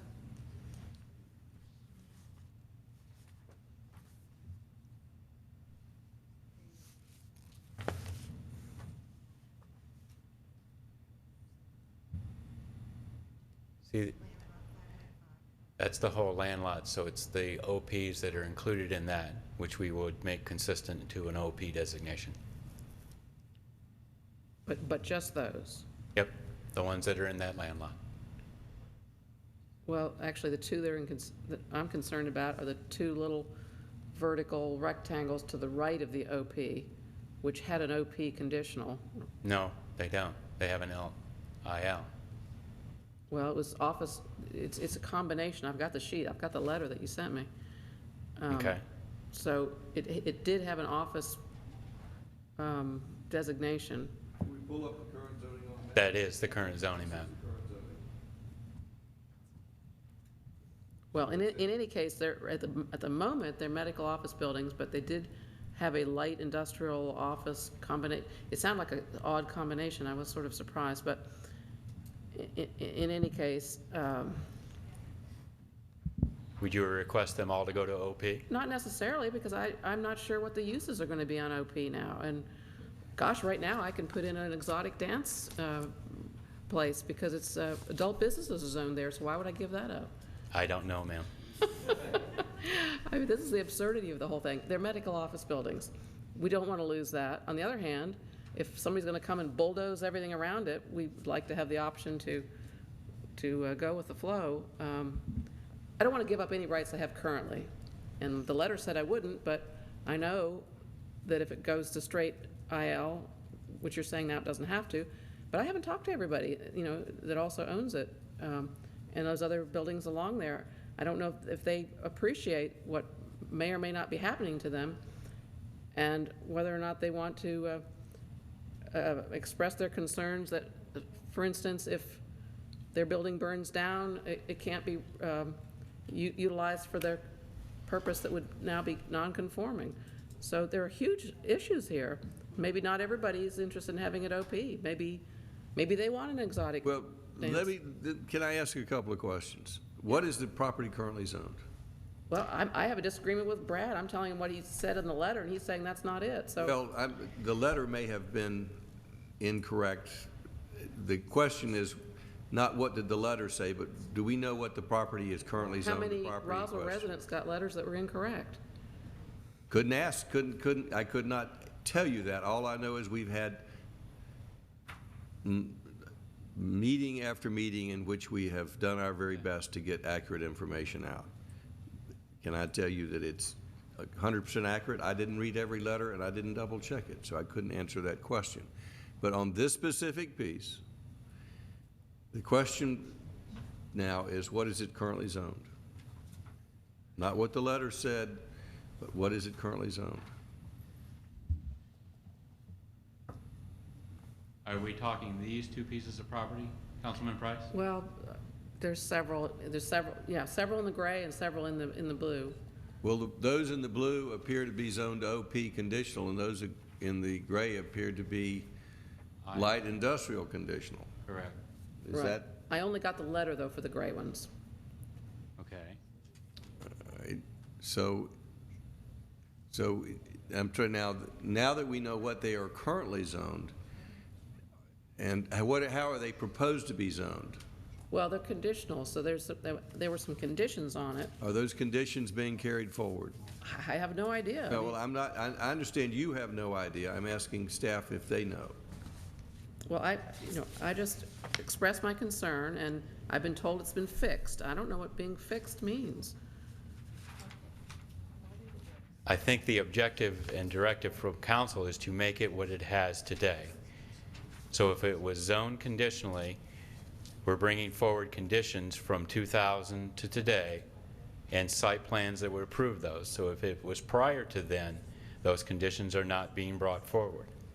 That's the first I've heard of that. So I suspect. I think that's been pretty consistent through this whole process. No, but as relates to my property, no, I didn't know that. Well, now we know. Okay. Well, I'll bet there are a lot of residents that don't even know what they don't know. I am positive And I that can't there are a help lot of them to know residents what who they don't don't know know, what they ma'am. don't know. I cannot tell you that that's not true. And there are probably even more that are unaffected. Correct. And don't care because they're unaffected. I being one of those.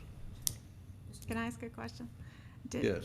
I thought our discussion was to resolve this was that the office uses could be put in light industrial, and that would pretty much resolve the question. Is that not what we? That was one of the policy decisions that was that- brought up to with be- discussions with Councilmember Price is to, if you want to expand the uses in the IL designation to make it more consistent with an office type of use, that would be a policy decision of council. And that's on the list for our work session? Correct. Thank you. That's not a map change, that would be a Correct. text change. That's a text change because you're changing the use table. But it does affect what they're able to do in the map. It would affect every I-1. Every I-1. Industrial, right. Councilman Price, any other questions? What we're trying to do here is give direction to a Councilmember Diamond to see if she can make a motion tonight. Can I see? Your if I hand can- is up, you may Can I see if I speak. can run through and kind of summarize some of this? Like the number one, the 1850 Woodstock, that's the River Cliff property that is zoned for a church but isn't actually a church yet, that we're Brad, putting will you put Civic the list on? back up? Yeah, the blue, it's in blue. Okay, up a little further. Okay, so just so we all know where everybody is. 'Cause- Yes. 1850 Woodstock, was that River Cliff or is that a different one?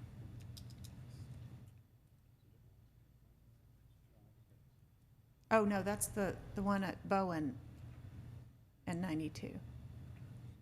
Is that right? I just want to make sure everybody knows what we're talking about. 1850 Woodstock Road. I'm getting my churches mixed up.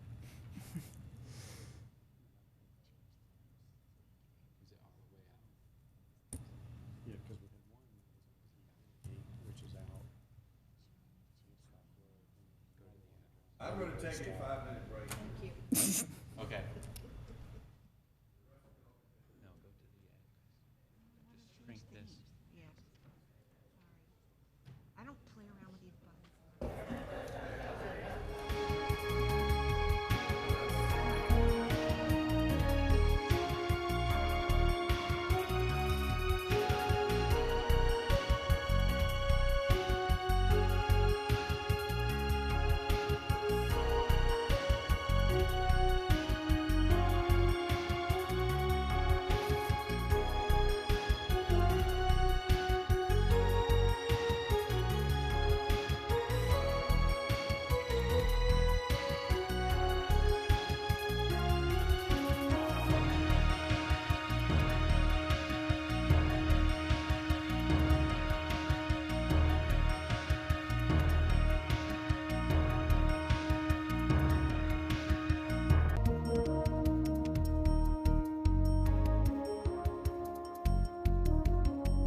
Meeting is reconvened.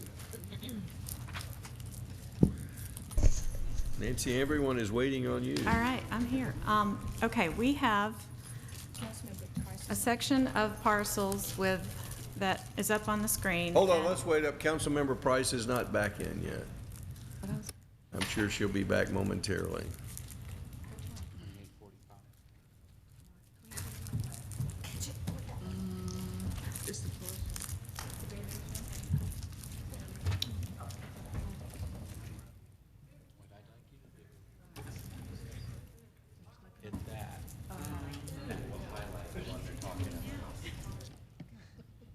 Just hit the number. Hit the number, as well as Are they gonna go in order? when you roll, you scroll. That, I'm just rolling from the top. Oh, okay. The top line will stay there, Okay, because it's so frozen. scroll. Hold on. So you can just scroll. Oh, yeah. So you say you get on here and you go like. Whoa, now it's going too fast. Okay. Councilmember Price is in the house, so we're back on the record.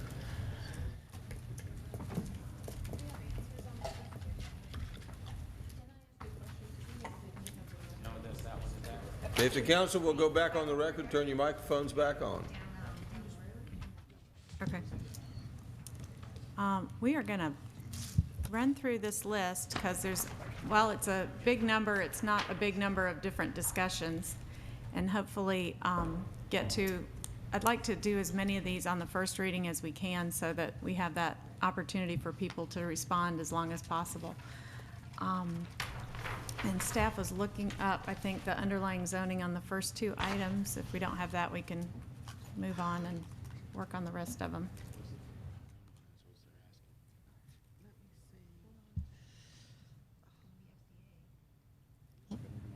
One of the few that Jackie doesn't know by heart. Somebody just say shark. Hold on, let me find it.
All right. What land laws is in there? Well, now we need to go up. There's 2860, 2848, 2840, 2848. Cheryl, maybe it's up here. 2725.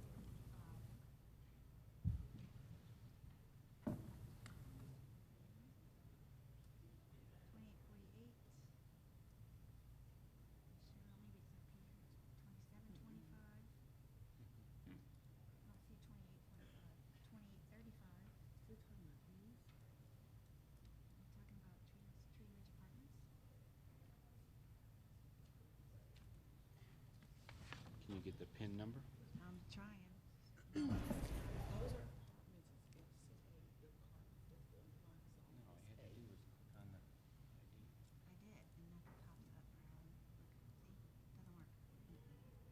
While we're waiting, Steve Asenbach asked we bring a transportation item on. Councilmember Price, can you present that?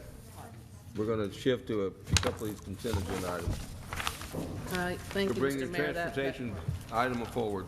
That was my intention when we moved that out of the consent agenda, that we would take it up immediately, and I apologize to Colonel Asenbach for keeping him late for this one small item. The reason I wanted to take it out of the consent agenda was because we never discussed it at committee meeting because of the time urgency, and then it was deferred from last meeting due to time constraints, so this item has never come before council for discussion. That's really the only reason, and I didn't know if anybody had any questions. There were a couple of points that I was concerned about that we have spoken about, but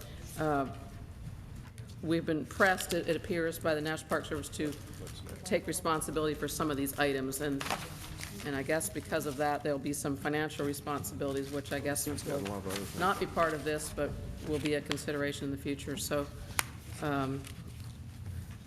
Director Asenbrack will give it to us from his perspective. Thank you, Dr. Price. Good evening. The issue is the Gateway project that we have, and we have a mitigation effort with the National Park Service to obtain 1.1 acres of land from them. And we have, after quite a bit of detailed negotiation, agreed on a 9-point agreement of basically their requests that we've agreed to. And so the previous director signed it, Director of National Park Service, Patty Wissinger. We signed it in a formal agreement, and it went down to GDOT, who had previously agreed to all of the elements. Then they wanted further clarification basically on who was responsible for which part, and whether it would be in the actual contract documents and maybe in shorthand we call the PI number, and the PI number in this case is 721010. That's how it uses as shorthand. So is it part of the project, or was the local government, us, responsible for doing it? So they asked that we clarify those issues. In the meantime, Patty left. The new director, Mr. Cox, came in and said, I'd like to also make 2 other clarifications since we've got to re-sign this. He said he wanted to clarify the type of pavement that's going in that new little parking lot that we purchased. It'll be porous pavement, no problem. And he wanted the Allen Brook sign relocated from, say, the lower part. Allen Brook currently has a little driveway across from the apartment complex that's going to be closed and revegetated. It's going to be moved up to the parking lot that we just bought. They wanted to move the sign. 2 very easy elements. We agreed to them originally. Mr. Cox has since signed the agreement, so we're good on his end. The document formally identifies of the 9, 6 are included in the project and 3 are attributed to the city of Roswell, but they're elements that we could fund and bring forward, such as building the parking lot, moving their parking lot, and some other smaller elements that are complete and usable facilities for the National Park Service and don't have to wait for the entire project to come forward. So it just clarifies a little bit, and all the parties agree. So it's a very small group of administrative changes. Just Price. Just one, on number 3. Number 3? Is that, are we taking responsibility for land that's Roswell's land or National Park Service land? Okay, so that's down on Riverside. The answer is both. We are going to eliminate their parking and create a trail into it. They basically are trying to maximize their space, so they want to move the parking out of their actual boundary, and then people will park at Riverside Park and walk across the street. So that's what that element addresses. So basically, we're going to share our parking with Riverside Park, and the Park Service has already concurred with that. Right, but so the city though is agreeing without any allocation of funds to restore that area to native vegetation. So that would require like pulling up a, is it paved or is it gravel? There actually is some pavement down there. There's some concrete. Right. We'll have to just go in there with some equipment and convert it back. Okay, but it is NPS land. Yes, ma'am. Okay, thank you. Do we have a motion? Motion to approve by Councilmember Price. Is there a second? Second by Councilmember Eichelhardt. Does anyone in the audience have any questions? Any further? Yes, sir. Come forward, please.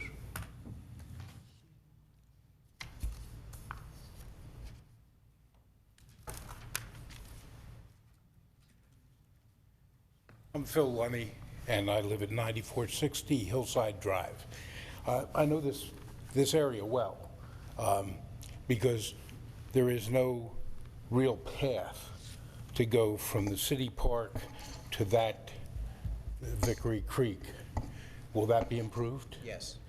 How will I mean, when I cross the street, I'm not exactly, yeah, I really have to look, is there some kind of blinking light? Well, how is it going to be handled? Because Long term, we're hoping to put a trail under the bridge from the trail along the river, under the bridge, so you will not have to cross the road up to the national park property. That's the long-term plan. That sounds like a very nice idea. Unfortunately, are we improving that bridge? Because to get across that bridge on Riverside to Roswell Road, Alpharetta Highway, whatever it's called there, is a nightmare. Right. That bridge comes down and a new bridge gets built. Okay, and then we'll have... Higher and wider. Thanks. Any other questions? Any further discussion by council? All in favor of the motion, raise their hands. Passes unanimously. I also want to knock out the admin motion. Rich DiPolito, if you could bring that forward, to item number 11.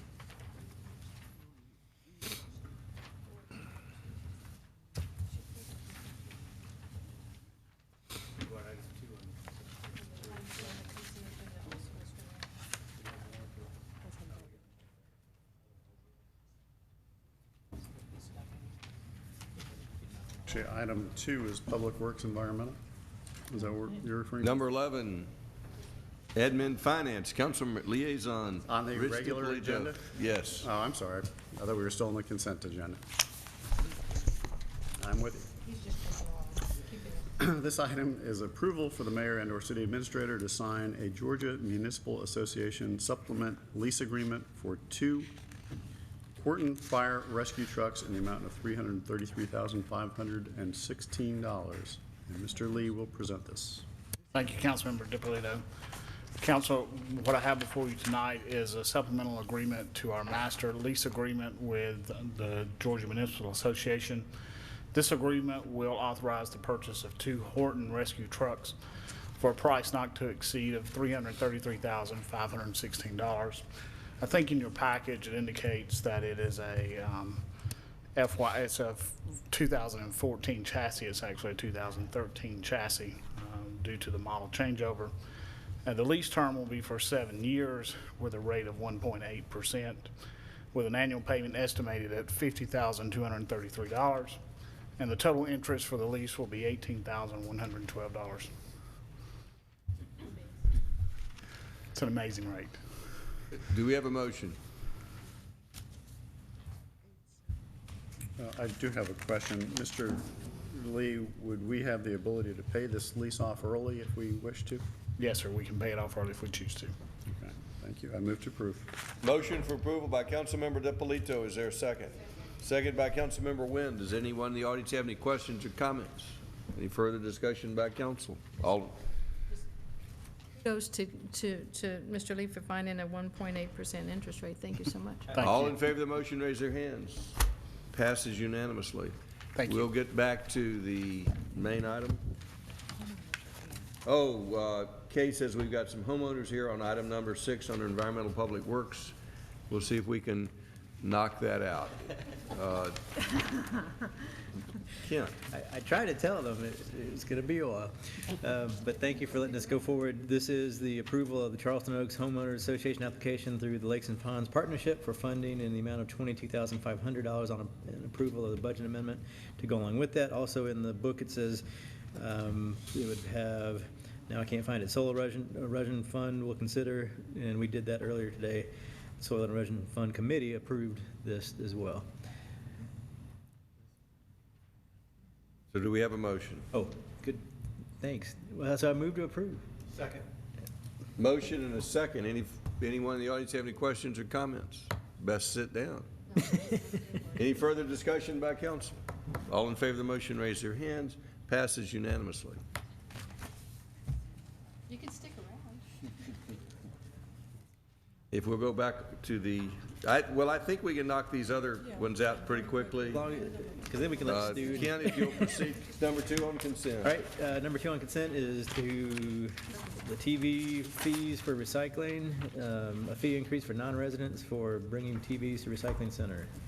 This was pulled off the consent agenda. Did you not mean to? I did. Okay.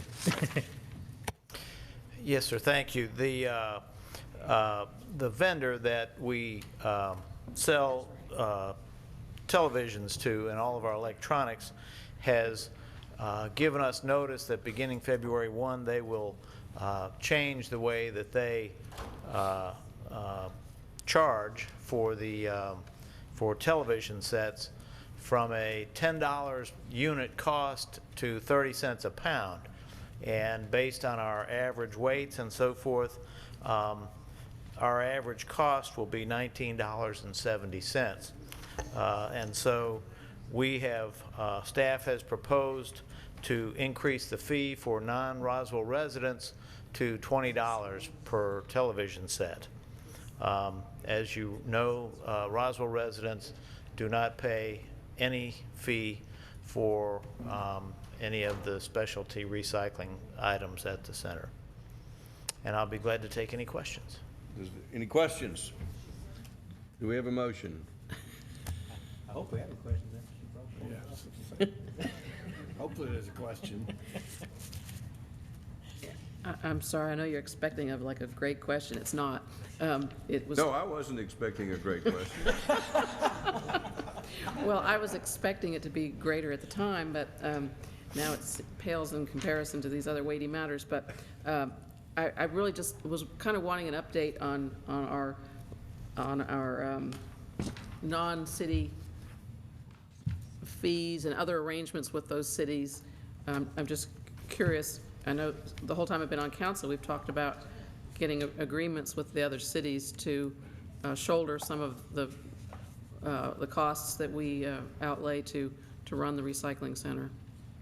Yes, ma'am. We have continued to have talks with staff of other communities, and they will express different levels of interest, but we don't have anything new to report at this time.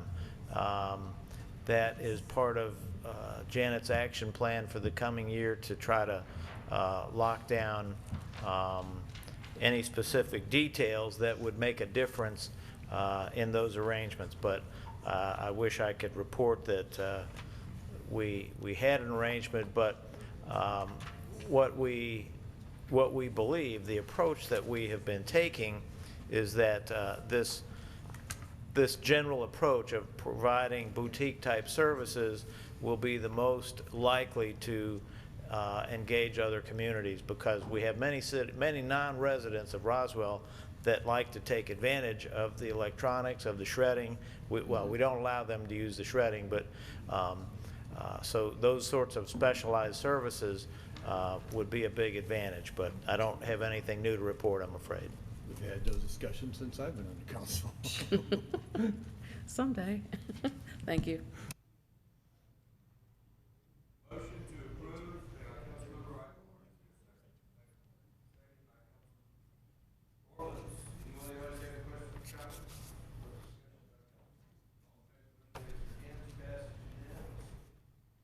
You want to hit the other two? The next is approval to sign a contract with Municipal Equipment Sales for a 2014 residential rear loader garbage truck in the amount of $148,640. If there are no questions, I'll move to approve. Second. Motion by Councilman Engelhardt, second by Councilman Orlins to approve the contract for the municipal rear loader. Anyone in the audience have any questions or comments? Further discussion by council? All in favor of the motion, raise your hands. Passes unanimously. One more for another commercial front loader garbage truck, the amount of $222,493. Move to approve. Second. Motion by Councilman Engelhardt, second by Councilmember Price. Any questions from the audience? Any further discussion by council? All in favor of the motion, raise your hands. Passes unanimously.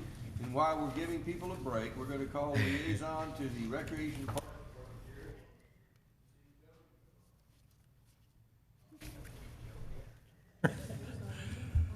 First item is approval to reject all bids received for construction of the Adult Rec Center Therapeutic Pool, bid number 13-267-C, and approval to revise the scope of work and rebid the project. If there's no questions, I move for approval. Motion by Councilman Orlins. Microphone, please. Motion by Councilman Orleans. Is there a second? Second by Councilmember DiPolito. Anyone in the audience have any questions or comments? Further discussion by council? All in favor of the motion, raise their hands. Passes unanimously. Next item is approval of the mayor and our city administrator to sign a contract with American Labor Construction to replace the Founders Cemetery ornamental wrought iron fence in the amount of $50,879, and move for approval. Motion by Councilman Orleans for approval. Is there a second? Second by Councilmember Price. Any questions or comments from the audience? All in favor of the motion, raise their hands. Passes unanimously. Good job, Joe. Thank you. Thank you. Glad you stuck around. And now we are back to Community Development. Councilmember Nancy Diamond, liaison. Okay, do we have the first two underlying zoning question answered? If not, we can move on.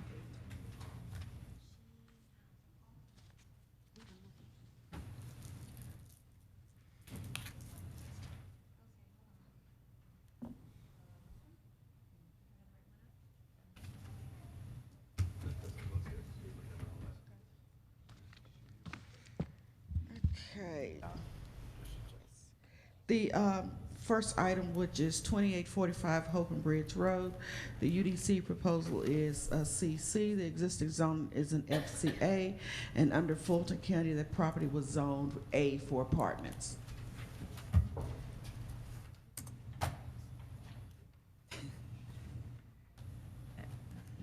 What was your suggestion?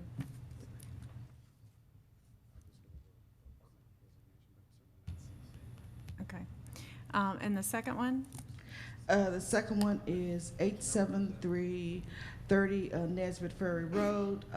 That property, it appears to be zoned A for apartments, and there appears to be a use permit for, well, actually, a daycare was permitted use under apartment zone. Okay, I'm sorry. Yes, I'm sorry, I've changed direction a little bit and we need to back up. I'm working on the spreadsheet that we got by email this afternoon that's up on the screen, because a number of these are on that as well. I know, he's waving. So hopefully we can cover it all with one, oh, thank you, in one swoop. But there were questions on the top two. So in that respect, I'd like us to look at CC for those things that were multifamily, unless you have a real strong view on that right now. No. Okay. The next ones, if you guys want to kind of go follow along here, I'm looking at, there's a number of these that were CC that Rich suggested maybe would be CX. I'm sorry, let me go to the number 3. The UDC recommendation for 900 Holcomb Woods Parkway was commercial corridor, commercial corridor. And if the existing zoning is C3, but Rich has identified that it actually is OP. OP. So we need to make that OP. Staff will verify that if it is OP, we will change it to OP. Okay. The next Holcomb Bridge addresses the 1500 block there, down to number 12. I don't know if you can see that on the screen. Did you skip 4? I'm sorry, I was too far up. Okay, yeah. That zone is actually C2. It says existing is C3, it's actually C2 according to.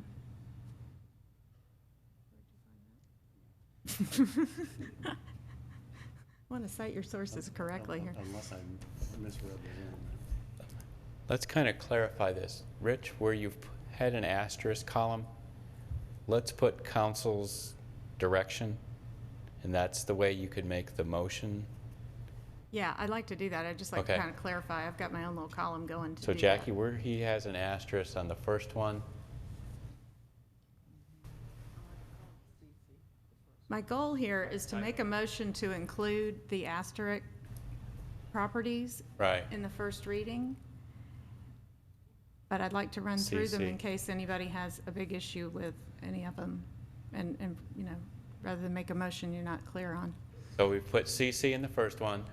Well, no, that's, No, it's CC now, but it's underlying zoning as apartments, is CC Right. appropriate if it's apartments? right, is it, so would it be RM2 or would it be RM3, since it's apartments? RM3.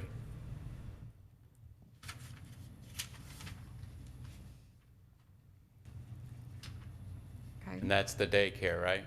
The next one, I think, is the daycare. So that could Number be two. actually OR. We put most of the daycares in OR. But the underlying zoning is apartments. Is that an allowed use in apartments at that time, Alice? Yes. So do you want to make it an apartment designation? I'd be more comfortable with OR. if we Staff had would a choice. recommend OR. OR, yeah. OR. I'd be more comfortable with OR. Okay, number 4, Old Alabama Road, if it's correct, If it's C2, it should be NX. okay. So Jackie pending your put NX. discussion, I'd like to do that. Number 5, we're going to OP. Should be OP if it is OP. Mm-hmm. And the next Holcomb Bridge Road down through number 12. We're looking at commercial corridor to C6. Hop in anytime. The rationale for this was similar to the rationale discussed at Mansell Road. The Uh-huh. other side of the road is CX. Right. They can still maintain the same uses. It just seems appropriate to have the same uses on either side of the street. So did everybody know the property he's talking about? This is the, on Holcomb Bridge Road, it's the corner of Market Boulevard, the southeast corner. Yes, location right here.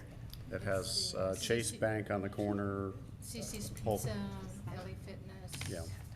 Ballards. And there's a, Right. next to it, I think there's a gas station, Boston Market. There's a Yeah. few Yeah. properties, but all of them would be kind of clustered together. Right. And they still get all the Fire uses they have station. under C3. Fire station. Yep. Question? Yes. On this list, do we know if we have the consent of the property owner, or are we advocating on their behalf, or are we thinking that we know what they might want if they knew enough to ask, or what exactly? The first part of the question. Oh, well, I mean, these are not ones that we've heard from the property owners, because we've already gone through those, but these are ones that were arguably not appropriate based on going back to exactly, as close as possible to what they have now.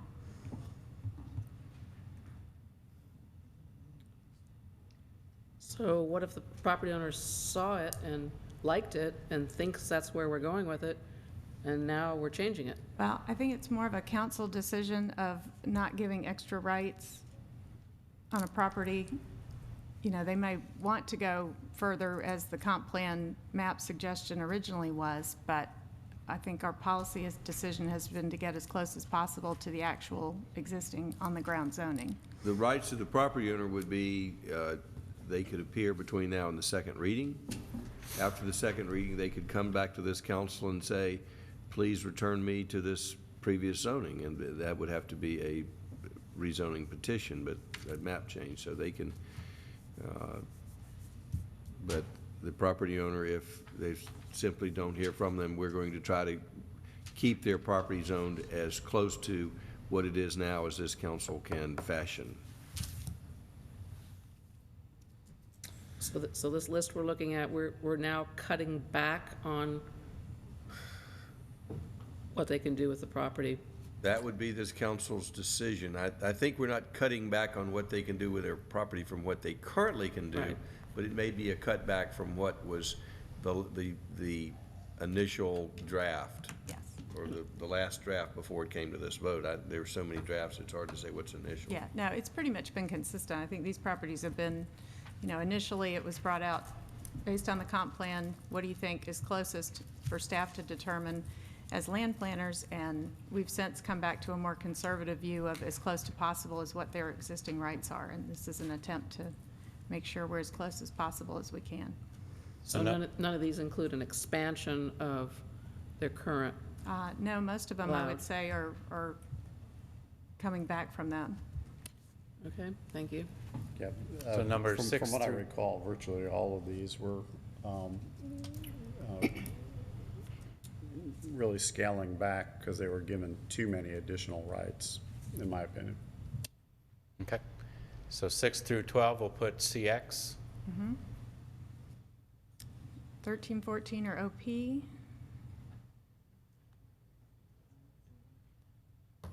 And then, do we know what era these two 1565 properties conditions came into being? That is the Amana Academy location. Okay.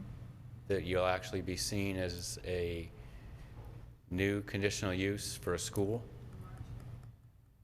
So what would be the closest category?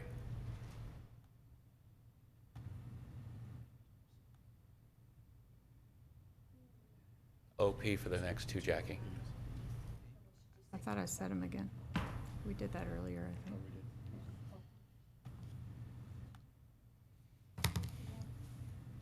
Do you have a recommendation, or should we come back to that in work session? What's this? It's private school, right?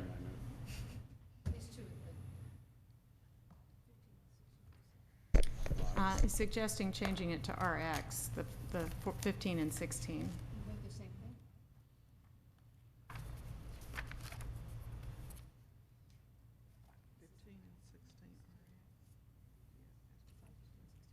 Yeah, and it's, well, it's zoned, currently zoned R3, and it was suggested to go to commercial corridor, and it's immediately adjacent to residential. Martin's Landing to the So I south. thought RX was fairly close to R3, Well, which would be more appropriate than, RX doesn't allow the private school, even conditionally. But it was a school already, right? Right. and R3 allows the school. Conditionally it did, right? R3? But if it was conditional before, if it's a different school, do we have to approve it again? So, I think a school's an appropriate use, but I don't think changing it from R3 to CC is appropriate. So whatever. okay. Yeah, let's look at that one further before we, Yeah, none of the residential categories even allow the private school, so you're probably then even looking at civic. yeah, I think we probably need to talk about that some more. Civic or NX, possibly.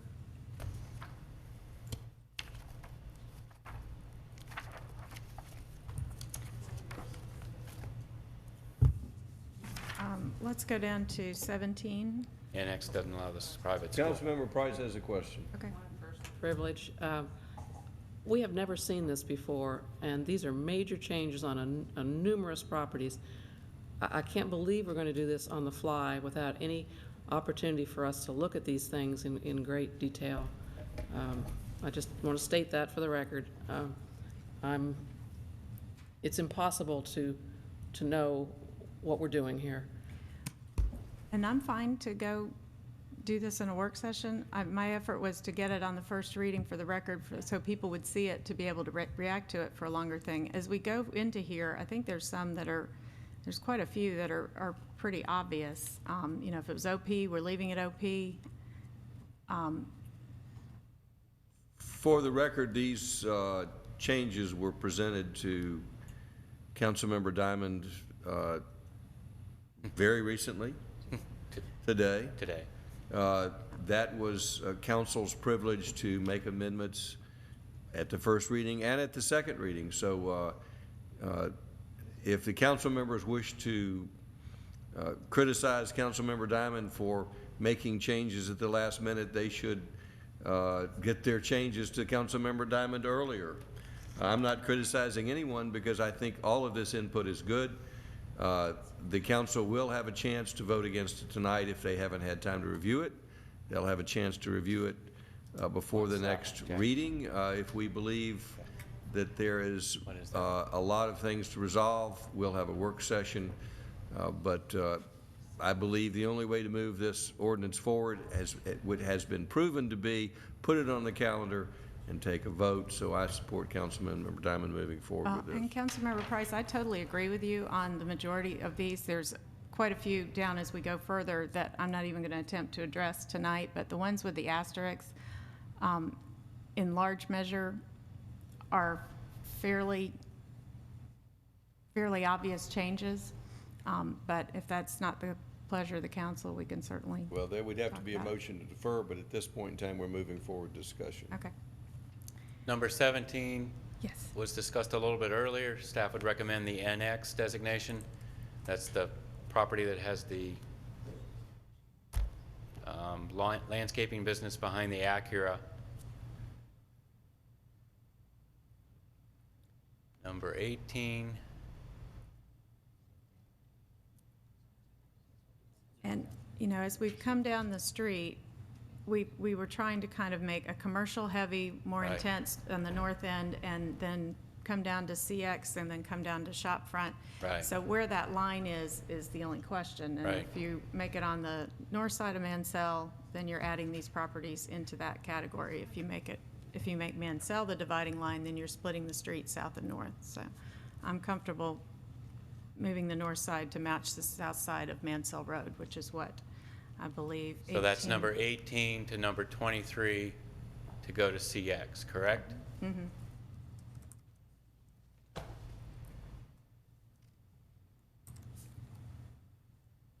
Three.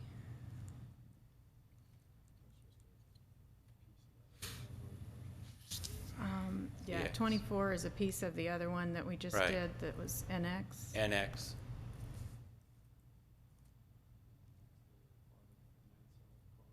Yeah, the next three is the same thing with the CX. CX. Just adding that side of the street Right. into making the line a little further north. 260 Rucker. I think that's in the shopping center that we made CH, in the public shopping center. Okay, and that's there. the lawsuit Right. property, so. So we That need to should leave be that s- CH? CH.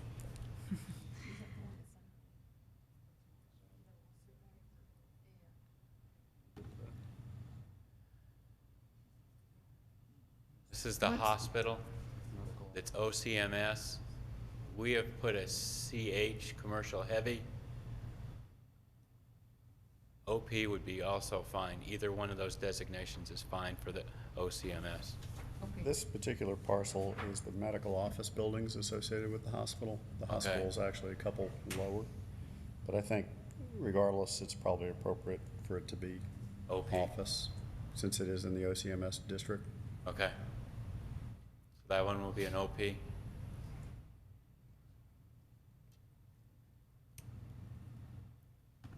$29, is that another, no.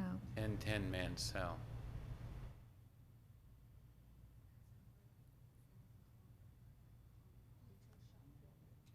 Oh, that is the retail shops in front of Colonial Park, Colonial Center. Mansell Is it over- the, is it the, Mansell Overlook. is it the existing shops or the out parcel that's not built yet? I believe that one. I think this one's the existing. That's the existing shops, yeah. It's a little shop building. And it's an Right. OCMS, so it seemed more appropriate to be commercial car. Commercial corridor? Than heavy, which is more of our auto intensive. Right. CC. Staff would recommend CC on that location. In the hospital, we had said OP. Right. The next two, Yep, for the next two. 30 and 31. Yep. The GM building, The GM building is actually listed as industrial. Industrial, On right. our zoning map, it's not listed as office. So is that IX or IL, either one would be? Probably flex for that. Yeah. Does that make the most sense? Does that allow all the uses that they're proposing office-wise? If we include those, Why don't we work come session? back to that in work session if it's not really Okay. clear? leave that one in with an asterisk. Yeah. Go down, Jackie.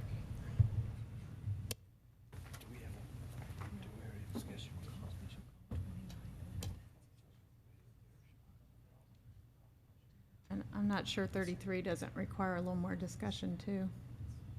Well, 33 is the corner parcel. It's 2 acres on the corner of Mansell and Westside Parkway. It's currently zoned OCMS. It's vacant land. That's the vacant one at the corner, right? Yeah, it has CC's okay on that one. northwest corner? northwest corner. Yeah, has a bank across the street.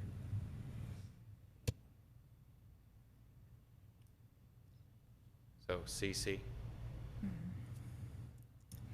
And these other two, Mansell Road, 34 and 35, do we not want to make them consistently CX or? Well, they're currently zoned OP. Right. Okay.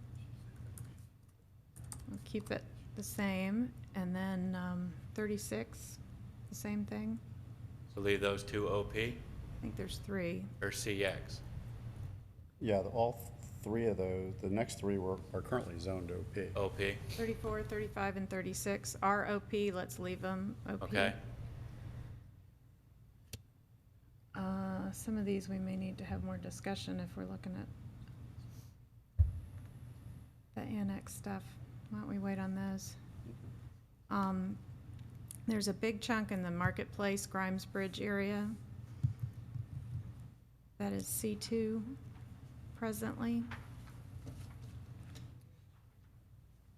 And I thought our closest zoning to C2 is NX. Yes.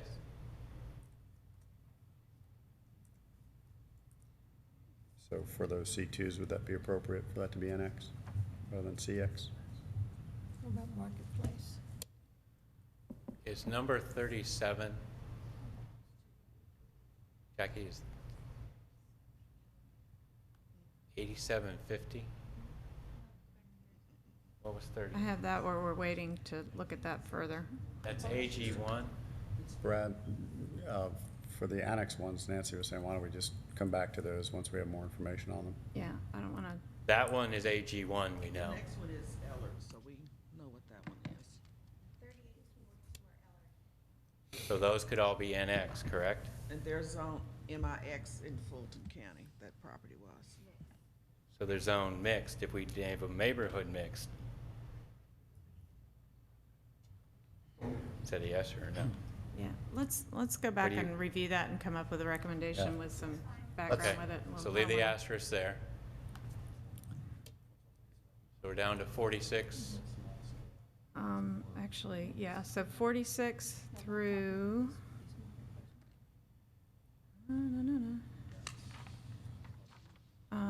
97. Or actually, C2 would be NX. So change those all to NX? Mm-hmm.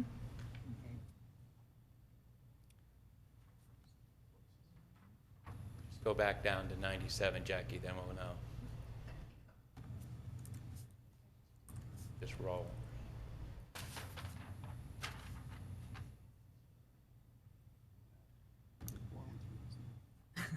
We're halfway there. Okay.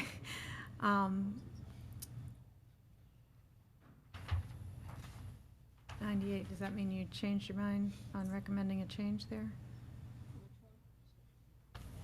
1000 Holcomb Woods Parkway? Yeah, that one Is that for the some. school? Is that the school? Atlanta Academy? Gosh, I forgot what that was. But it's a huge parcel. We had the wrong address on there. I guess I just want No. to clarify that that's. I think that's the office complex. It is. That's the office complex, so that should be OP. It's zone C3 now. Yeah, let's go back on that one. We'll talk about it some more. Let's just clarify what that was, because the address didn't match the Okay. parcel. And 99 and 100. How do we decide CX rather than Parkway Village?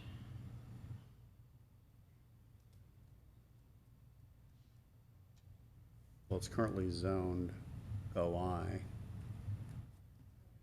That's an overlay. Overlay, so it's.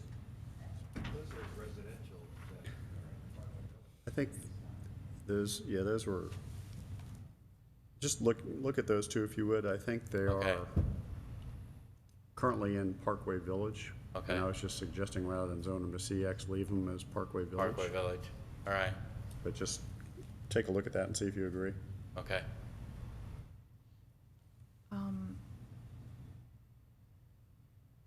Marketplace.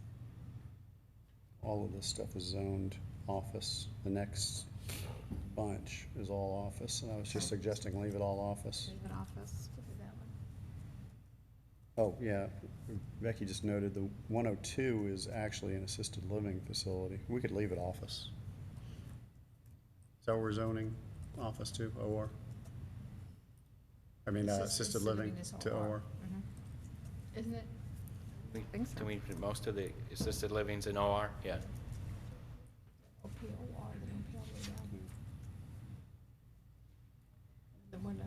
So that takes us through 101. So we'll put the rest, 102 to OP, and the rest that are ROP to OP. That gives that Colonial Park Drive, Rich, that is currently OP. Yeah, all of those. Right. All the way down and past where your spreadsheet shows on the screen, it's all Just roll currently down, OP. Jackie.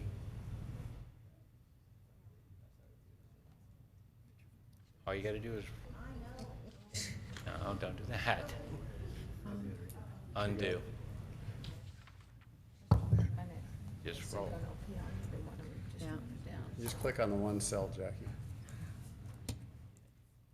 On a cell, okay? Keep rolling down to where the OPs are ended.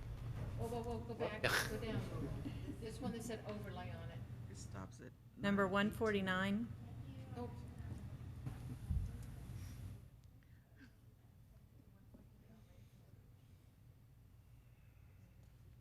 900 Holcomb Bridge.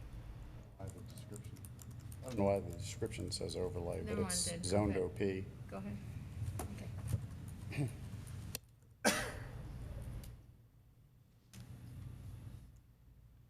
All right.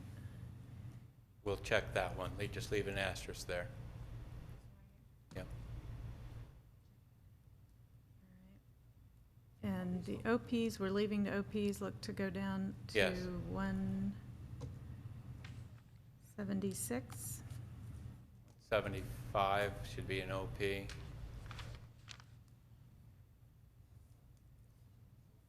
76 will be an OP.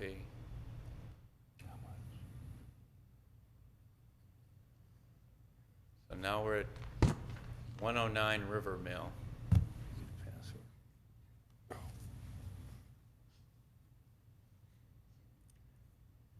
I'd like to talk about that further. I think there's opportunities for that to be more than, I don't know, we can talk about it, but I'd like to wait on that one. That's just a little piece. I think that's just a little sliver or something. Oh, the River Mill Circle?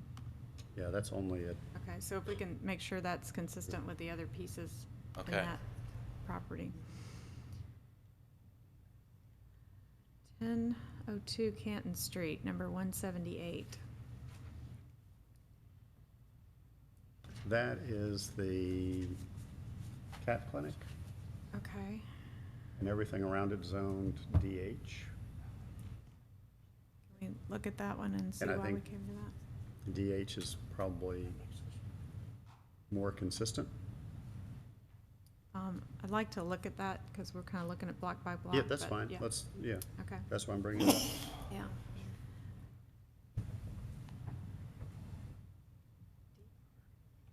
number 179. You want to leave an asterisk for that? Yeah. Okay. I think, and I 177, think that was 178. outside of the historic district, which is why. Oh, no, I'm sorry. 550 Barrington Drive. The cat clinic's gonna be historic. No. Yeah, 550 178 we're gonna look at. Barrington is the assisted living facility. And that was slated, it's inside the historic district, but it's assisted living, so to me it seemed like it was more DR, because the underlying zoning is actually OP. Right. So, DR then. I think DR is more in line with Right. the overlay and what the use is. Yeah, but I don't know if I don't know that we're taking uses away. There's things that you can't do in ER that you can do in DH and DX, so I'd like to look at that one a little Yeah, further. sure. Okay. Is 180 office underlying zoning?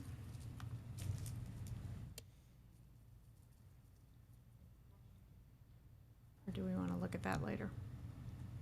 Probably go to OP then. Well, it depends on what the underlying Yeah. zoning is. It's currently an office building, so you would Right. think it's OP, but Right. we need to just verify it. That's M1,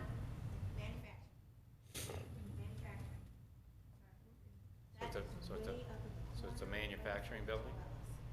So it's currently zoned industrial underlying zoning with Fulton County? Okay. That is currently, underlying zoning is M1, which is manufacturing in Fulton County. Okay. And so the UDC zoning is proposing it to go to light IL. Okay, which is the closest? Yeah. Okay. So that one needs to be IL? So that'll stay where it is. Right. Good. 181 and 182, Well, that's we zero. own that? Zero property. Zero, yeah. That's our new park on Northfield Place. Okay. Yeah, the one that's zero doesn't matter. The other one is Those our two should- park. Those two should be civic then. Yep. Okay.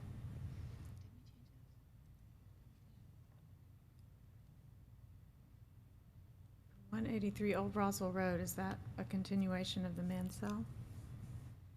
No. Those are the parcels that are at the intersection of Old Roswell and West Side Parkway.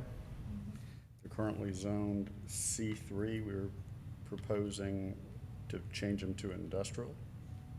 I thought CX would probably be more appropriate since they're currently zoned C3. He was asking for, Jackie? Yeah. They're vacant and they're in an area that's predominantly commercial, but it's adjacent to industrial. Do you want to put mixed just- use, or do you want to put a CC designation there? Oh, CC would probably be fine on West Side Parkway. Yeah. CC. For those two. Okay, 185 through,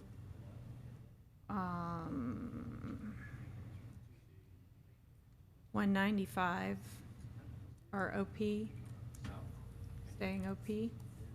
Yes.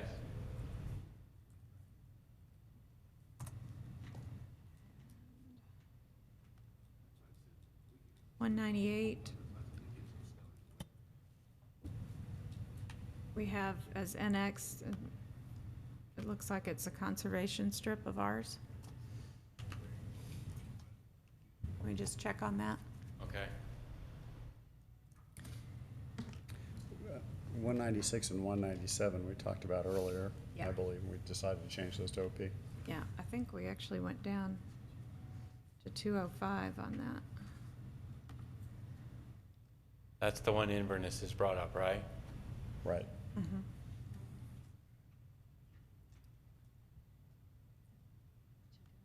Same thing, 206. So 109 to 206, 109 to 205, I think, is all. 205. Those go to OP? And actually, 206 to 210 are all leaving OP.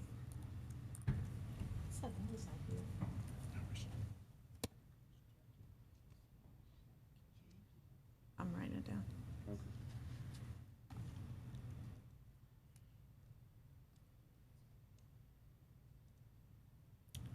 211, we had R2, we were proposing NX. We're looking at leaving them R2. Okay. That goes through 221. 221. Mhm.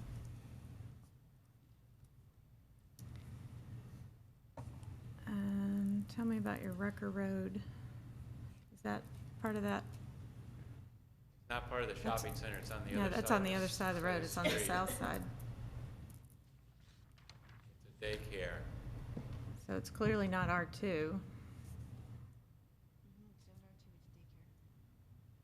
Want to review that and come up with I a think we had a recommendation? retail, a daycare, and a vacant parcel that we all made in, those three on NX on Rucker.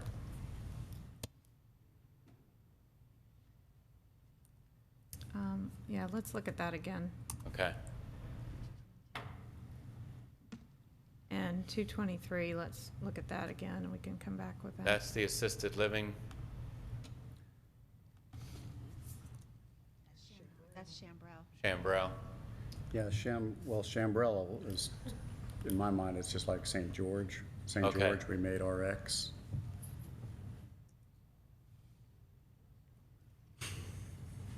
I'm not saying no, I just would like to get more.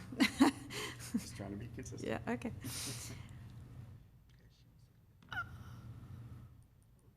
The 224 was C3, although it's really an office building used as a school. And this is where I had a question too, so I would like to address this later, but, you know, I'd like to talk about if somebody's renting it as a school, or if it's actually an office building. You know, if we make it civic, that's a different story, so let's talk Right. about that some more. So it's an office building, but being used as a school? Yeah. Okay. Riverside Road, I don't see an address. Yeah, there was no record for that, so that's just one to check because it has a, So we'll look at that. on the spreadsheet, it had a pin, but it doesn't show up on Fulton County's record. Okay. And the same thing with 226, the Holcomb Bridge Road, we can clarify that.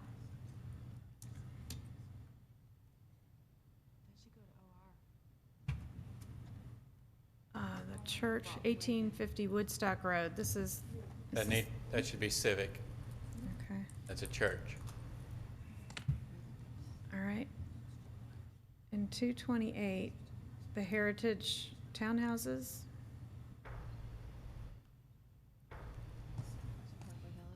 Yeah, the rest of Heritage we had designated as RTH. So, to be consistent.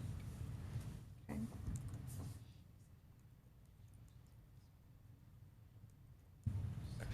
And that gets us to number 243.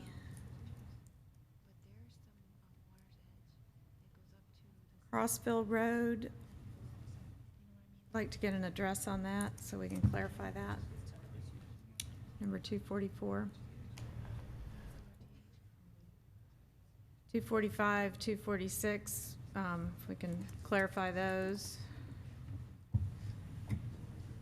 So we're putting RTH in those? We're just Yeah. looking into it. Yeah, we're going to 243 on the RTH, and then 244, Okay. we don't have a street address. Right. 244 Is Crossville Road. City of Roswell property. Shouldn't we It's- still it's have an like a- address? We think it's like a I think it con- actually should be a Like a conservation subdivision or parcel next to an office building. Yeah, I put CIV, it's probably CON. You just want to just What's the verify that. address? It's on Crossville Road, it's about 5 acres. I think it's just a conservation easement.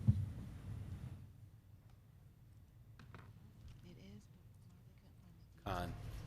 C-O-N? Verify that, though, but I think we talked about that one. Right.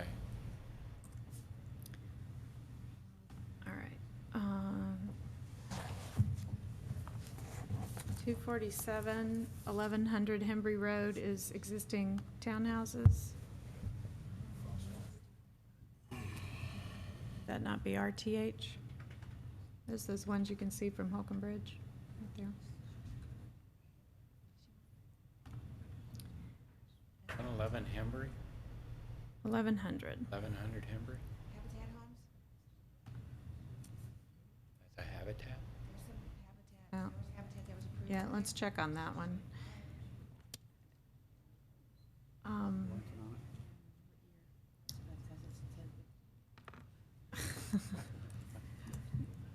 I want to get to the ones that are just obvious. Not 250, look at that.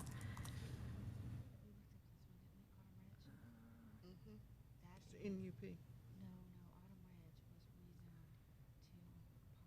No, I'm looking at something else. Gardens of Roswell? It was apartments. 49. R3? RM3? 249, okay.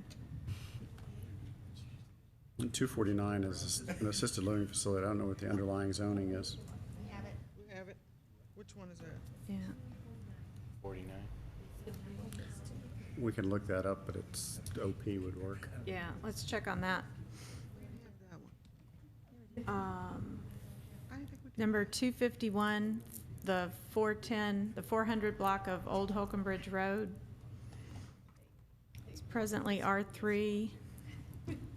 We proposed RM3.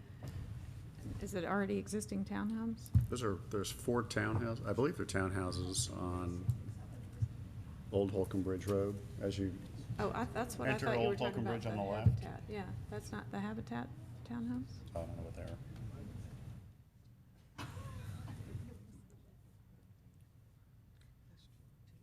So those RTH for those townhouses?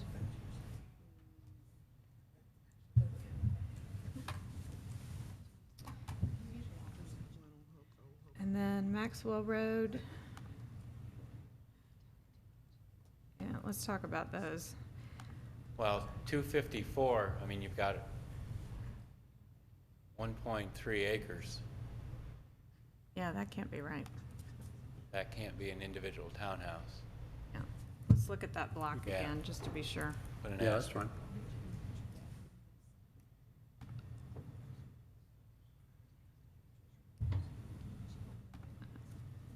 Arden Place is already built, correct?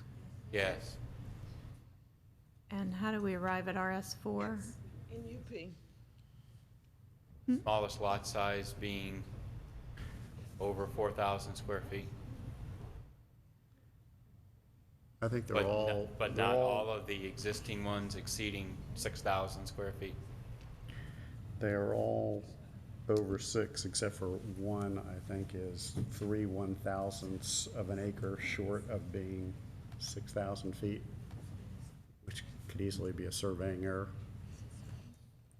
So in my mind, it's RS6. I'm fine with putting it on there for this If you reading. round it up, it's 6,000. Well, and, you know, it's already on the ground, it's not like we're, So do you want to make them RS6? yeah. Is that a yes? Yes, please. Okay.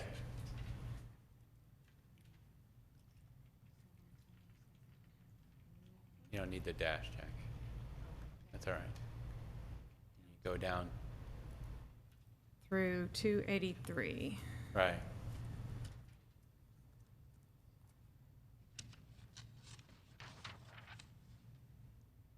Chattahoochee Street, 284. Do we have a street number?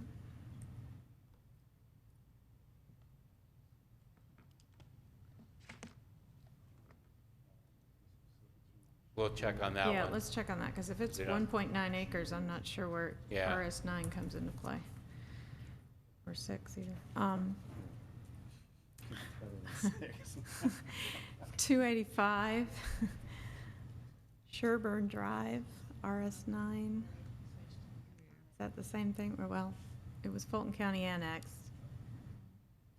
It's already built. I thought I checked the acreages on those, and I thought they all qualified as 12,000 square foot units. Okay. I can check on those.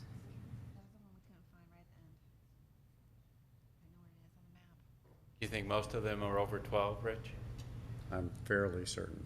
Yeah. So we're dealing with just a small percentage that would be non-conforming if we made it 12? Yeah, I'm not sure there were any. I think they were all over 12. Okay. But we can quickly verify that.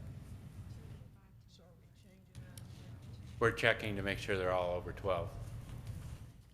Or just what number's less than 12, so we have an Yeah. understanding. We can do that when we're talking later. The Marietta Highway Group, that is E2, to go back to E2, which is not E2 anymore, it's, So we're taking those back to E2? Okay. RS 30.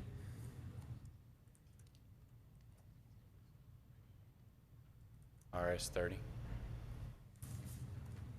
And that goes to, well, yeah, that goes down to number 352.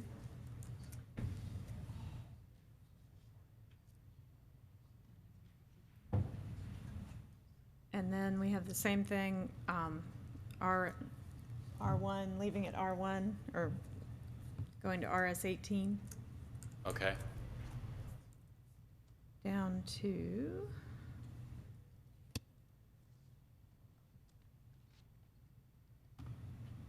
$446.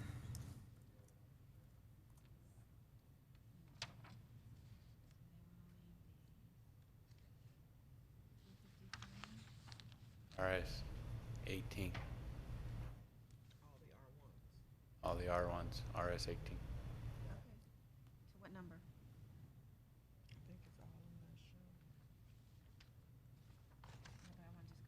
Old Alabama Road, are those? Oh, sorry.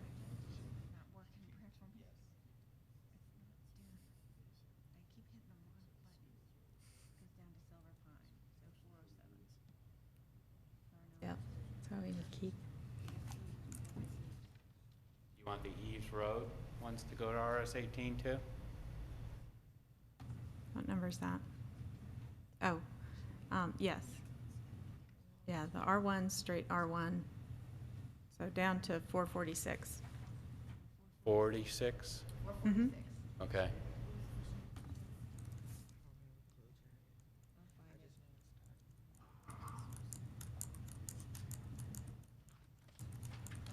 No, you,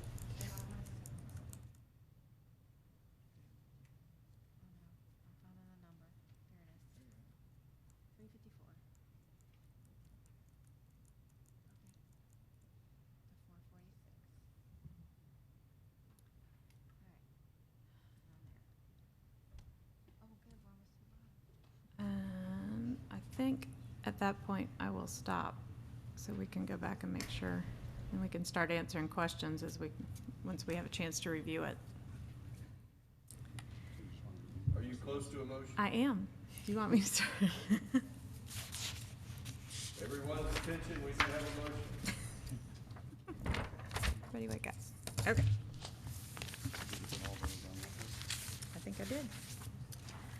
This is a motion to approve first reading of the ordinance to create a unified development code official zoning map for the city of Roswell, as read with the following amendments. And can I quote the numbers? Incorporate this map, David, I presume? Yes. This sketch, Okay, but you need to have a reference to it. so reference the changes that we've just discussed. Do I need to list them? You want to include. You're going to have to be specific. Okay, I can do that. If I can get the freeze paint to come off of this thing. Freeze, okay. All right, of the numbers 1 through, Well, let's first identify the spreadsheet you're working from. okay, Microphone, please. If you need to, if you're going to be referencing a spreadsheet, let's see if we can identify the spreadsheet for the record. All right. What do we call it? Well, I renamed it, so I don't know what you called it. I have it labeled zoning map changes, questions, with today's date, 1/27/2014. Okay.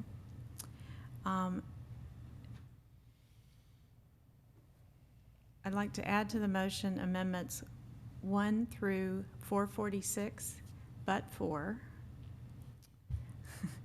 15 and 16, 32, 37 through 45,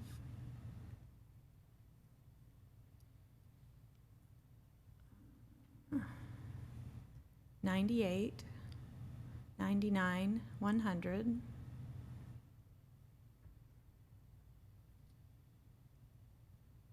177, 178, 179,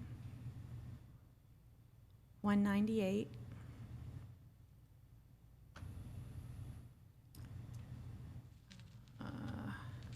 222 through 226,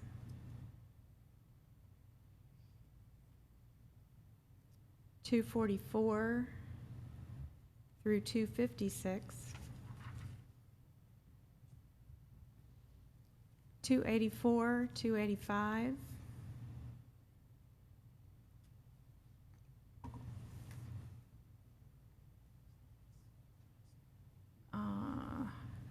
actually, we took that all the way through, excepting 284 through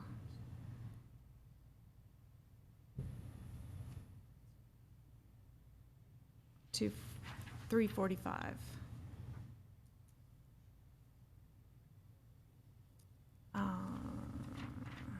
These are all together.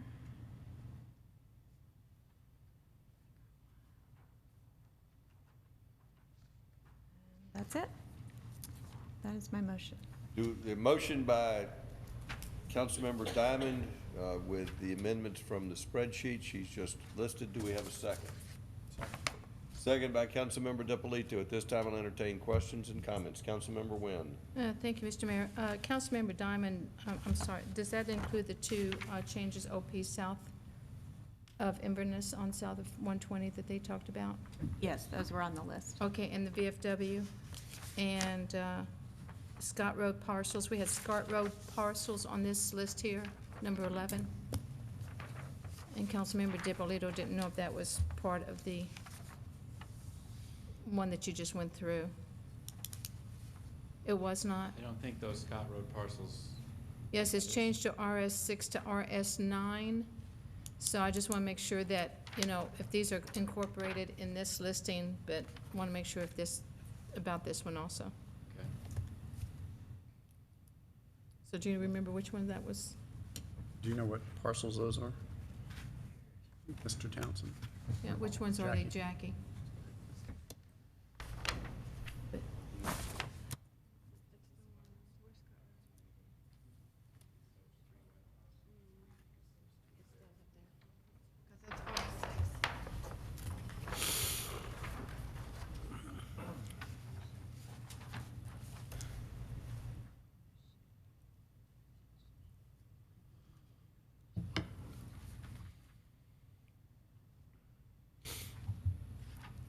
Discussions about Scott Road have been two areas. One has been the discussion of these three that are residential that are actually going to OR. I think, Rich, your discussion has been these up here, which there's a real small one on the end. I think that's why we made it RS6. But they could actually go RS9 probably, because there has to be some type of combination to develop anything in there. So do you want to leave these three OR and have this go to RS9?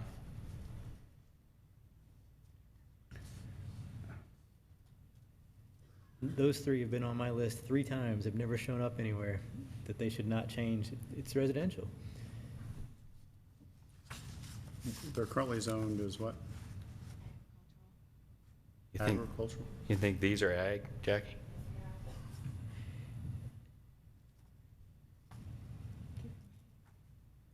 Keep them the same, I would say. AG 43? Sounds good to me. If that's what they're zoned.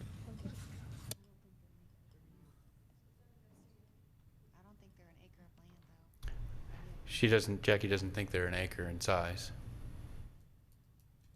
They look I big. think they are actually. Well, depends on which of the many lists you look at.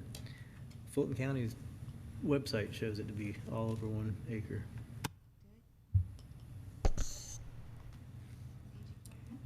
Can we get like a report on that so we can look at it Okay. and have it?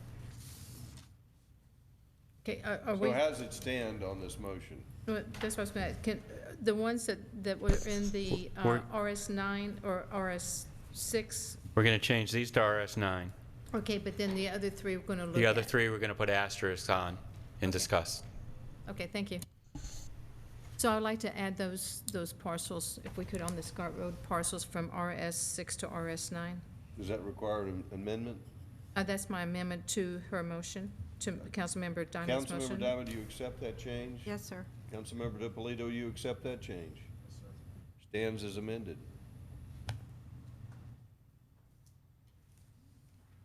We're entertaining questions and comments. Yes.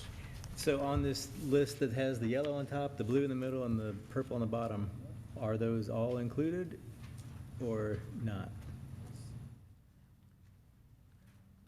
You got one too, that's good. We discussed the VFW. That's not a change though, right? We had it No. at RX? We had that as RX. This was the change that was requested by the property next to Martin's Landing. Goulding. These changes are included, That one wasn't. or I don't lack of believe. changes? How about you just say reference this piece of paper? Well, I've got you need to reference whether it was, So this one's in. Did we discuss which way we're going to deal I with thought Goulding? Goulding Place was already DR, were they not? We went back and circled back to make sure they understood Right. all that that meant. So but that's I think DR. it's the same. RS 30. This one was included in the motion. I don't think that one was. This, I think this one was. Well, this one will be an asterisk. Nope, you're right, it's there. Can we go back to number 4, please? Okay. What was the reason for reducing the lot size? Request by the property owner. But what was it before? It's Fulton County, right? That's AG1. So can I So ask- why are we changing it to RS30 based Yeah, I on think a we need- request? But sometimes we take it to what it is, sometimes we don't. Is it, well, is And it if you the want size you that just can ask be for it. ag still? Yeah, if they wanted to make a zoning change. No, he has one of the parcels that's less than an acre. Yeah, one of them is. I mean, if it fits ag, we need to leave it. If it doesn't, It doesn't that's a meet different ag. story. He's got 2 or 3 parcels. Well, let's leave that one out for now, and Okay. that's,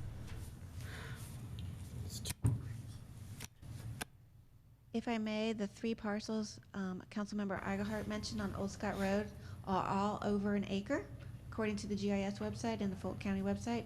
So if you choose to make those 3 parcels on the corner of Old Scott Road and Holcomb Bridge Road, AG 43, they do meet the requirement. okay.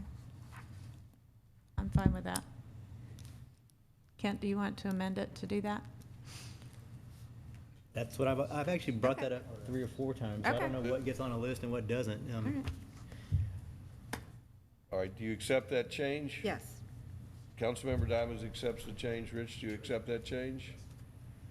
Stands changed in the motion. Norcross Street. I think that one was on. I think that one was on the list. Colonial Park was on the list.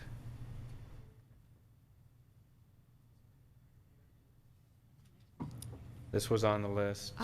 Norcross Street was still a question mark. Okay.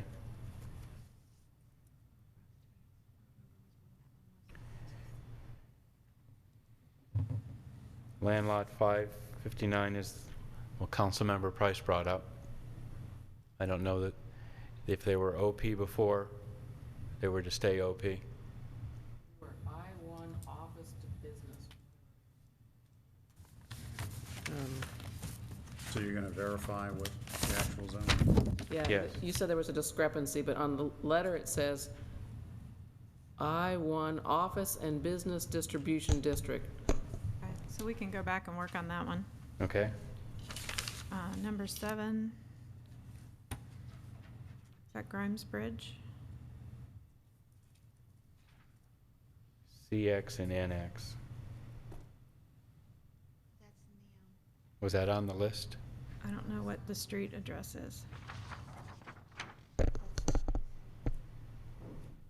GBR Grimes Bridge Road? What is GBR?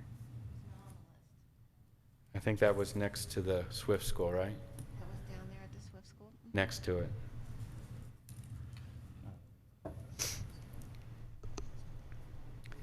Yeah, I think we need to talk about that. Okay. Wasn't number 8 on the list? Mm-hmm. 9 and 10 were on the list. Mm-hmm. 11 was an amendment. Yep, on the list. These are 3 parcels down Chattahoochee Street. It should be RS-12.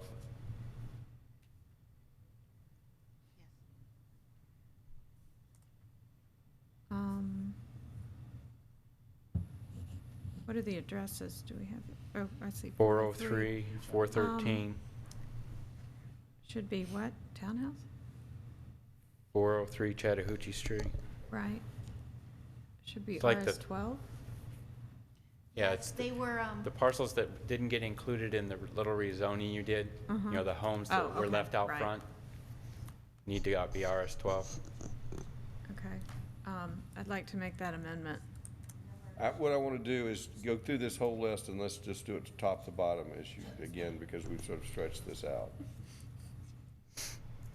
And I gotta come up with You this. read that, you incorporated the previous list, made those changes. Let's go through this whole list and then do it top to bottom. Okay, so there's 1, 2, 3, 4 of those. Yes, I have those. Okay.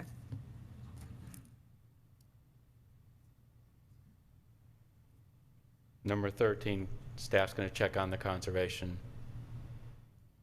on Crossville. Yeah. And the one that can't be seen very well in the purple, this is changing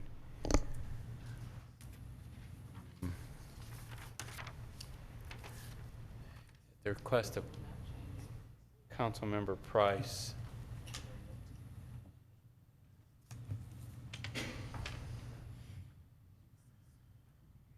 The areas up here, areas down here. Up in the left upper corner, way over to the left, there. That parcel. And then down below it, There?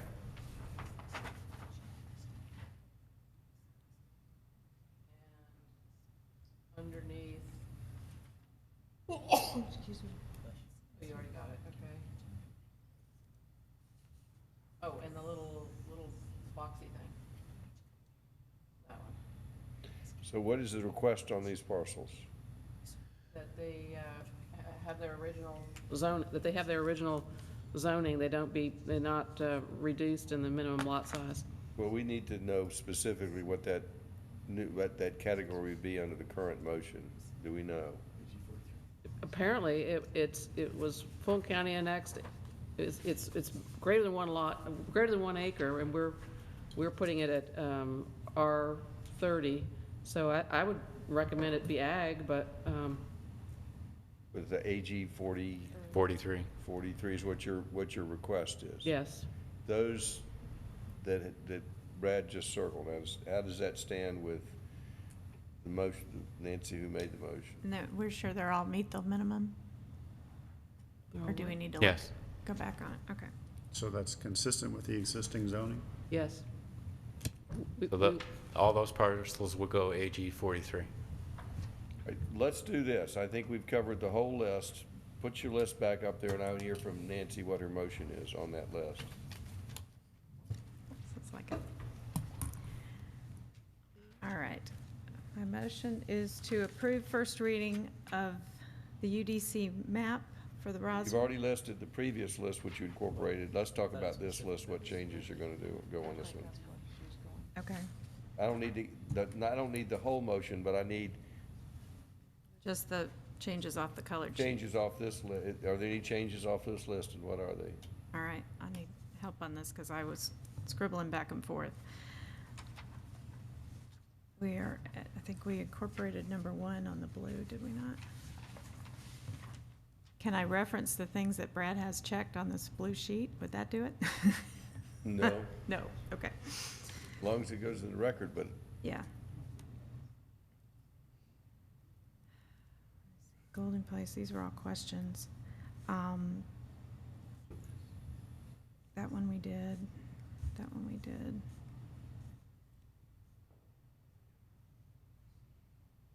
Those are question marks. I'm looking to see what we haven't done.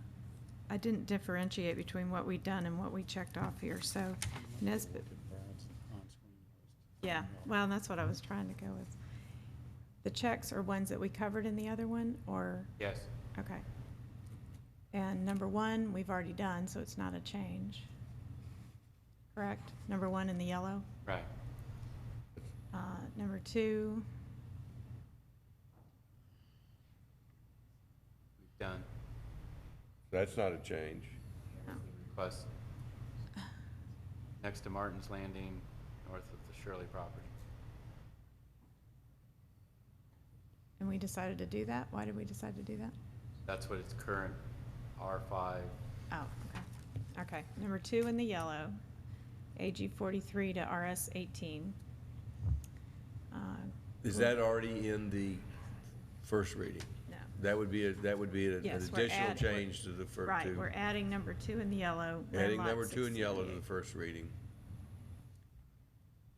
We are not adding the next 2. Number 1 was in there, number 2 was in there. Number 3 we're still working on. Which means you're not adding it at this time. Right. Number 4, It's already in there, 5's already in there. I don't know that, what else are we adding? 11, number 11, number 12.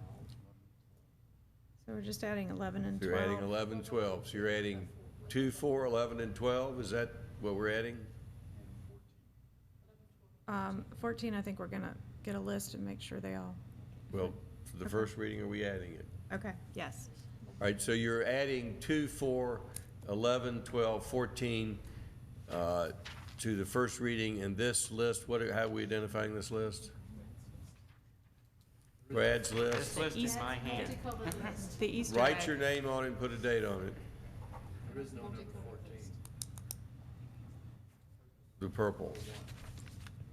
And so that is Brad's list of 127.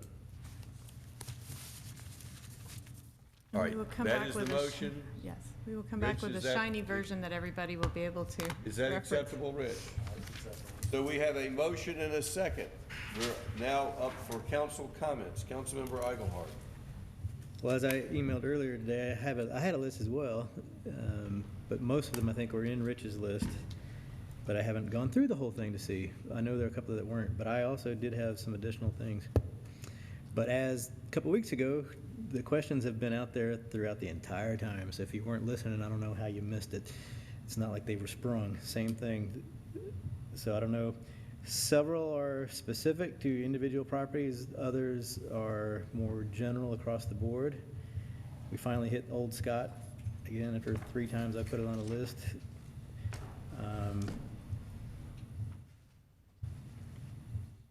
Let me just go to the broad ones, because it's height. And we have said tonight, I wrote it down here, that we are trying to keep the things that people have, or keep it as close as possible to things that people have, and not give additional rights, not giving extra rights. But when you look at the map, we've got through the industrial section, through Holcomb Bridge in 92, the whole, what used to be C3, many of the apartments are higher than what they are today. So the industrial and the corner of Holcomb Bridge 92 is all 6. Currently, they are C3 40 feet. Apartments, there are any ones that have 4 on the number. They are now at currently 45 feet, which would be 3.5 on the normal UDC. And so why are we putting 4? And then Riverwalk, which is the townhomes to the left of Chattahoochee, what's now, whatever they call it, the Chattahoochee Landing, the ones that are on where Harry Geisinger lives. It says 5 on RTH. I've never seen a 5-story townhome. Is that that's Chattahoochee Landing, is it? Well, that's a separate one, but the one where Harry Okay. lives is the condos next to him. I think it's called Riverwalk. Okay. It says RTH 5. I've never seen a 5-story townhome. And then Chattahoochee Lane is another one where currently they are also whatever they are, I don't have it in my head right on, it's on my list, but it's to be 5, which if we do that, that is the entrance to the city. You would have a 5-story building right where we currently have 3 along, could be across that whole wall as you come into the city of Roswell. Is that what we really want? And you could actually add 2 to that. So, that's the overall broad question. Why are we not keeping the same things in terms of height as we are in terms of zoning? Because it grants additional rights. We've gone through, I thought we had gotten back to everything was the same as it was before. I know there's a difference between the measurement of the height and the number of stories, but. This is probably a text question, I'm not saying it's not appropriate to bring it up tonight, but it's probably be. It's on the map as 6. Yeah, we have it listed on the map. Do Or we anywhere I have, just we don't brought have a up, or all spreadsheet on the somewhere map that shows specifically what with the height numbers of on them. everything is, do we? Do we have, I mean, that doesn't exist as it is. What the height of any of our.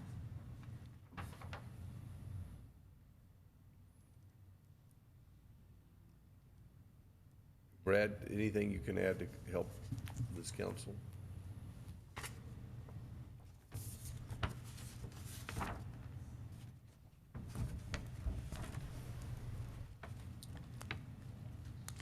Or maybe we could show a listing at our next work session of the ones that are more than 3 stories and how we came to that. It's pretty much anywhere on the map that has a number on it. Yeah. Yeah, because everything else is 3, so.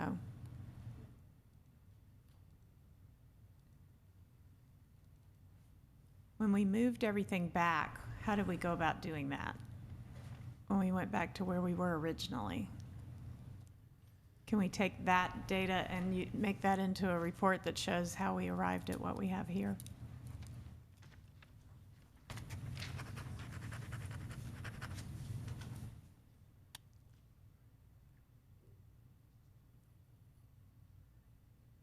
I guess I'm trying to think back of when some of the heights discussions were in work sessions and the council putting, specific heights around this intersection.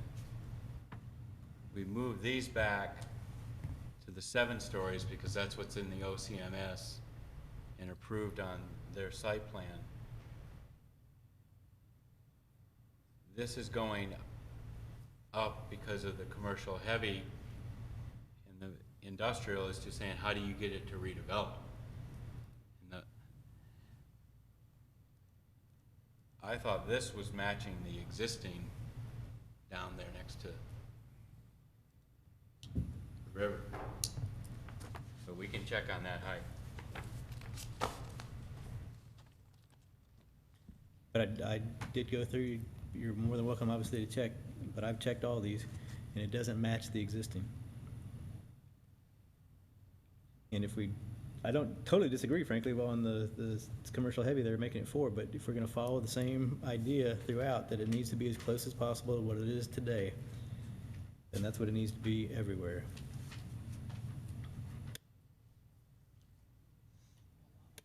Other comments? I got from 2 the more if right? you'd like.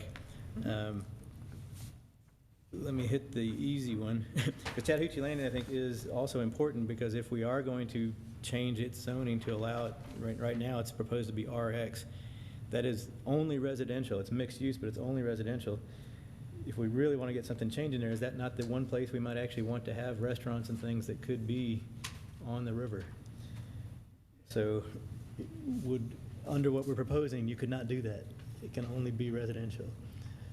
So we should consider that, yeah. But that's something, but it's related to being the RX now. So my last one is actually, I don't have specific ones. I will use Grace Hill as an example. And you just brought it up on Sherburne. There are numerous locations throughout the city and subdivisions where we have chosen to take the lowest common denominator on the smallest size lot and then reduced all of the other lots within that subdivision to be that lower number. But in the back side of this, as an example, there could be a 2-acre lot, but we've now rezoned it to RS9. You can come in there and put 9,000 square foot lots on those 2 acres that now currently have 1 house. I just think that's wrong. So we've told, and we've had, Grace Hill is one in particular because those folks have been several times, and we've told them, no, we're not going to split the subdivisions like that. And if there are cases where it jumps around and there are all kinds of different mixes in between that may make sense, but in the places where, as we just said, for Sherburne, if there's only a few of them that are smaller, then we shouldn't take the whole thing down. Those are ones I'm aware of. Grace Hill is one just because someone came to us, one of the property owners, but I'm sure there are others. But that is a much broader question, but we kind of answered it tonight with Sherburne.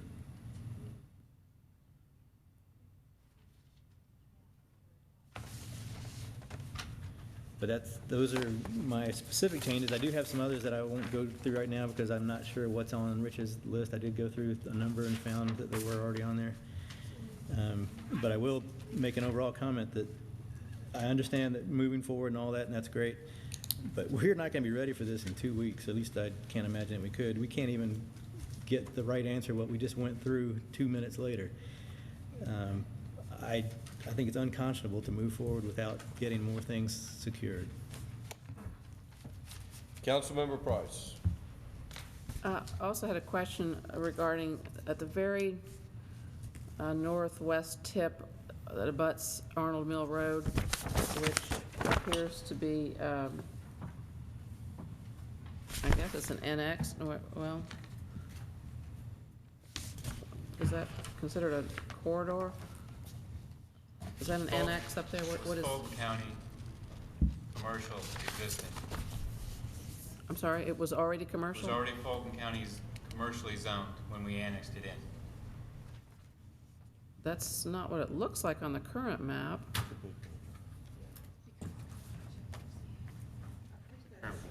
FCA.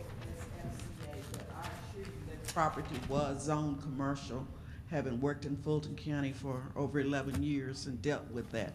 Across from the Chadwick landfill, that property was zoned commercial. And is that how it shows on our map? It doesn't show on it shows on our map as FCA because when Roswell annexed property from Fulton County, you did not apply a comparable zoning designation in Roswell. You applied FCA with the understanding that we would go by the underlying zoning. But I thought the underlying zoning showed on our maps.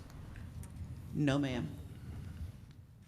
All right, so it was commercial when we took it in? Yes, ma'am. Thank you. Other questions or comments before we take a vote? Yeah.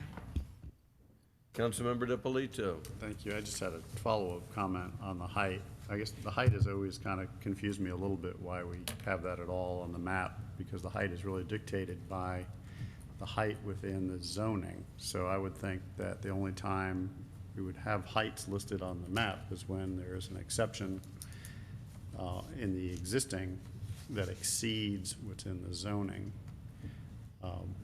So for example, all of the industrial that we have in there, I don't know why we have a height associated with it, because there's a height under the current zoning, so that should really govern. So in the few places where we had some OCMS zoning where we had 7 stories, I understand that, those exceptions, but I would think everywhere else it would just be whatever we've determined is adequate height for that particular district. That's, I guess I'm saying I agree with Kent. I'd like to revisit the height issue. Well, with the understanding, the way that text is actually written, height is established by each district for each location. And that's why a CX or the standard designation may have a 3-story in a majority of spots, but in particular locations, council could choose the CX to be 6 stories in height. And that's actually what's on the map is what council chose to put a CX at 6 stories.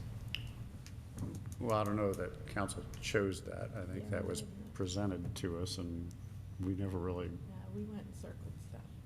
Oh, did we? Okay. Yeah. Well, you know, I guess getting back to the theme of the night of trying to stick with what's existing, you know, I'd leave everything what's existing, and, you know, there's an opportunity in the future if somebody comes in and they want to do something taller and we approve it, then that becomes, by your example, CX6. Right. So I think it's important to have it in there for flexibility, so in the future we could zone things to that, but I don't think we just apply it today. My opinion. We have a motion and a second. Any further discussion? Before we take this vote, Kay, will you let the audience know when the next work session is scheduled on this? Yes, sir. The next work session is scheduled for Wednesday, January 29th at 5 p.m. in room 220. And when is the next, the second reading currently scheduled? February 10th. Council can defer that if they wish, correct? Correct. We'll see how it goes. I will not be supporting a final reading under circumstances like this when things are so much in flux. But I will be supporting a motion tonight to try to move this thing forward. I will assure the public that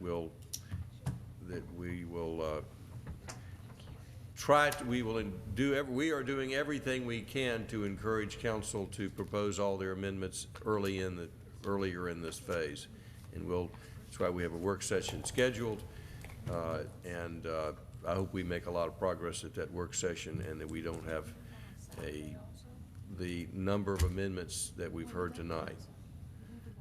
In the main motion, we still may hear a lot of amendments that are not passed, but I hope that the main motion is more resolved than this. Councilmember Diamond. Thank you, Mr. Mayor. I do want to say I'm hearing all that, and we will absolutely get together and have as many of these questions as we can ready to go on the work session. But unfortunately, these Mondays seem to be the best way to get the lists in. So I appreciate everybody's input, and it's what's going to make it better. It's just a matter of when it comes in. And I thank staff and council for their long hours, and I particularly want to thank the folks who have stayed in the audience to listen to this riveting debate. And I encourage you to come to the work session and to continue to give us your input. It is helpful. So all in favor of the motion, raise their hands. That is Diamond, DiPolito, Wynn, and Orleans. All opposed? That is Eaglehart and Price. The first reading of the map and the text has now passed 4-2, and we'll be back for the work session for more fun. What's left on the agenda? City Attorney's report. Councilmember Price has a question or comment. No, I just want to state for the record that I offered 16 alternative dates because I could not come to the work session this Wednesday. So I will be absent since that's the date that was selected. Mr. Davidson. Thank you, Mayor. The first item I have is a resolution to set the qualifying fees. As you know, currently, the council has called a special election for May 20th. In order to be ultra-conservative, the state requires that we have a qualifying fee set by February 1st. So I would ask for approval of this resolution to set the qualifying fee in case we do have the election. I have a question. Does this still give council the option to cancel the election and call for an appointment and vote for an appointment? Yes, it does. Do we have a motion? A motion to approve by Councilmember Wynn. Second. I have a question. Second by Councilmember Price. I have a question. Yes, question by Councilmember Orleans. If we decide to go ahead with an elected, but we decide to have 2 part-time positions, and this fee is based on the income, can it be adjusted later, or how does that fit in? For the election, be elect 2 part-time judges? If we go, we've talked about election, we've talked about appointment, we've talked about more than just 1 full-time, more of 2 part-times. Y'all We gonna haven't have got to hurry and make a decision. Pardon? You'll have to hurry and make a decision. The question was, does this cover electing 2 part-time judges? This is the way it exists now. 1 full-time judge. So if we make a decision differently later, we may have to postpone the election. Or refund the money. Or refund the money. All in favor of the motion, raise their hands. Well, there is a motion. We need a motion. There was, never mind, there was. There was a motion. Mr. Davidson retracted that. All in favor of the motion to approve the, Can I ask a question? yes. So would this be the appropriate place to make it 2 part-time judges on the ballot? Or are we already past that time? I think you could ask Mr. Davidson. We will, you would have to, if you're gonna go with that, you would have to, we probably need to change the charter, and we would, actually, I guess you could go under state law right now, but we would need to also change the charter. So, but it can be done if you want to do it now. I This guess is the my first time I question heard is, about 2 part-time if judges. we- Part-time elected. 2 part-time elected judges doesn't make a lot of sense to me, but that's a whole nother issue. Well, I keep bringing it up, but it hasn't gotten a lot of traction. I guess the question is, if I vote for this now, does that preclude that for this election? Or is that already precluded? Well, we'd have to punt and start over. Right. I think you're gonna have to make a Voting call right now tonight. for that part, is I that? don't think you Well, can. this is the qualifying fee as it stands now in our charter. We have 1 full-time elected judge. This is just in case we go forward with that election, we're gonna be on solid ground, having the qualifying fee set. And it says by February 1st. This was the last chance we had, so. But why can't we just change what you have written to say could be for 2 part-time judges? we would have It's to, based on 3% of the salary. we would have to determine the salaries tonight as well for those 2 part-time positions. And have to decide it's appropriate to have 2 part-time positions. I think there's a appointment of a judge and 2 part-time judges. It seems like the worst of all worlds. You've got inconsistent positions, 2 judges with different, unless we truly can't handle a job with 1 judge, having 2 judges just doesn't. We love having all these Judge extra shopping, attorneys you've got- around.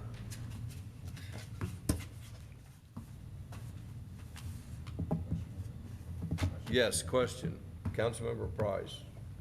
It seems that there are some council members who are aware of a possibility of 2 part-time judges. This is the first I've heard of it, and I don't know what meeting that occurred at, but I wasn't there.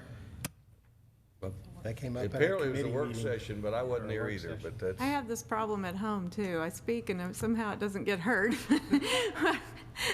I remember the aghast look I saw on staff's face when I brought it up. We so have I'm pretty a- sure I said it out loud. We have a motion and a second we had a motion and a second to approve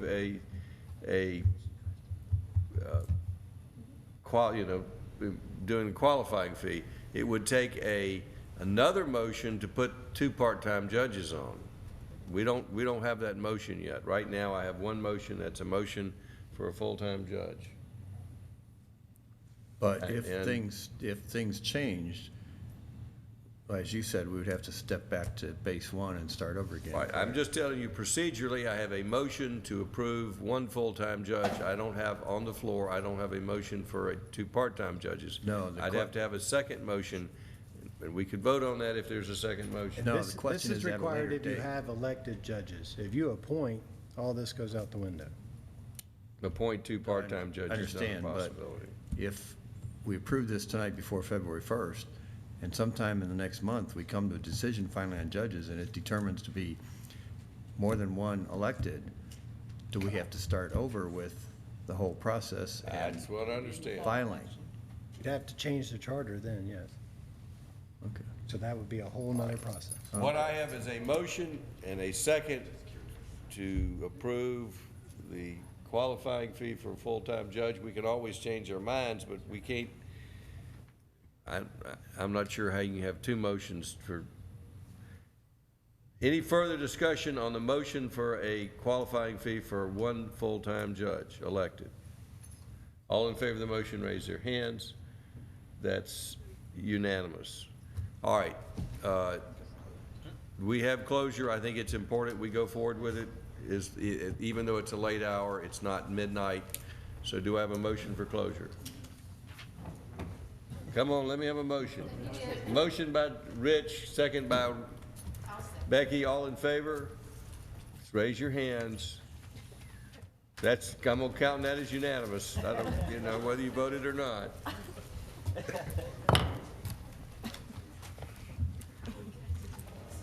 No slackers tonight.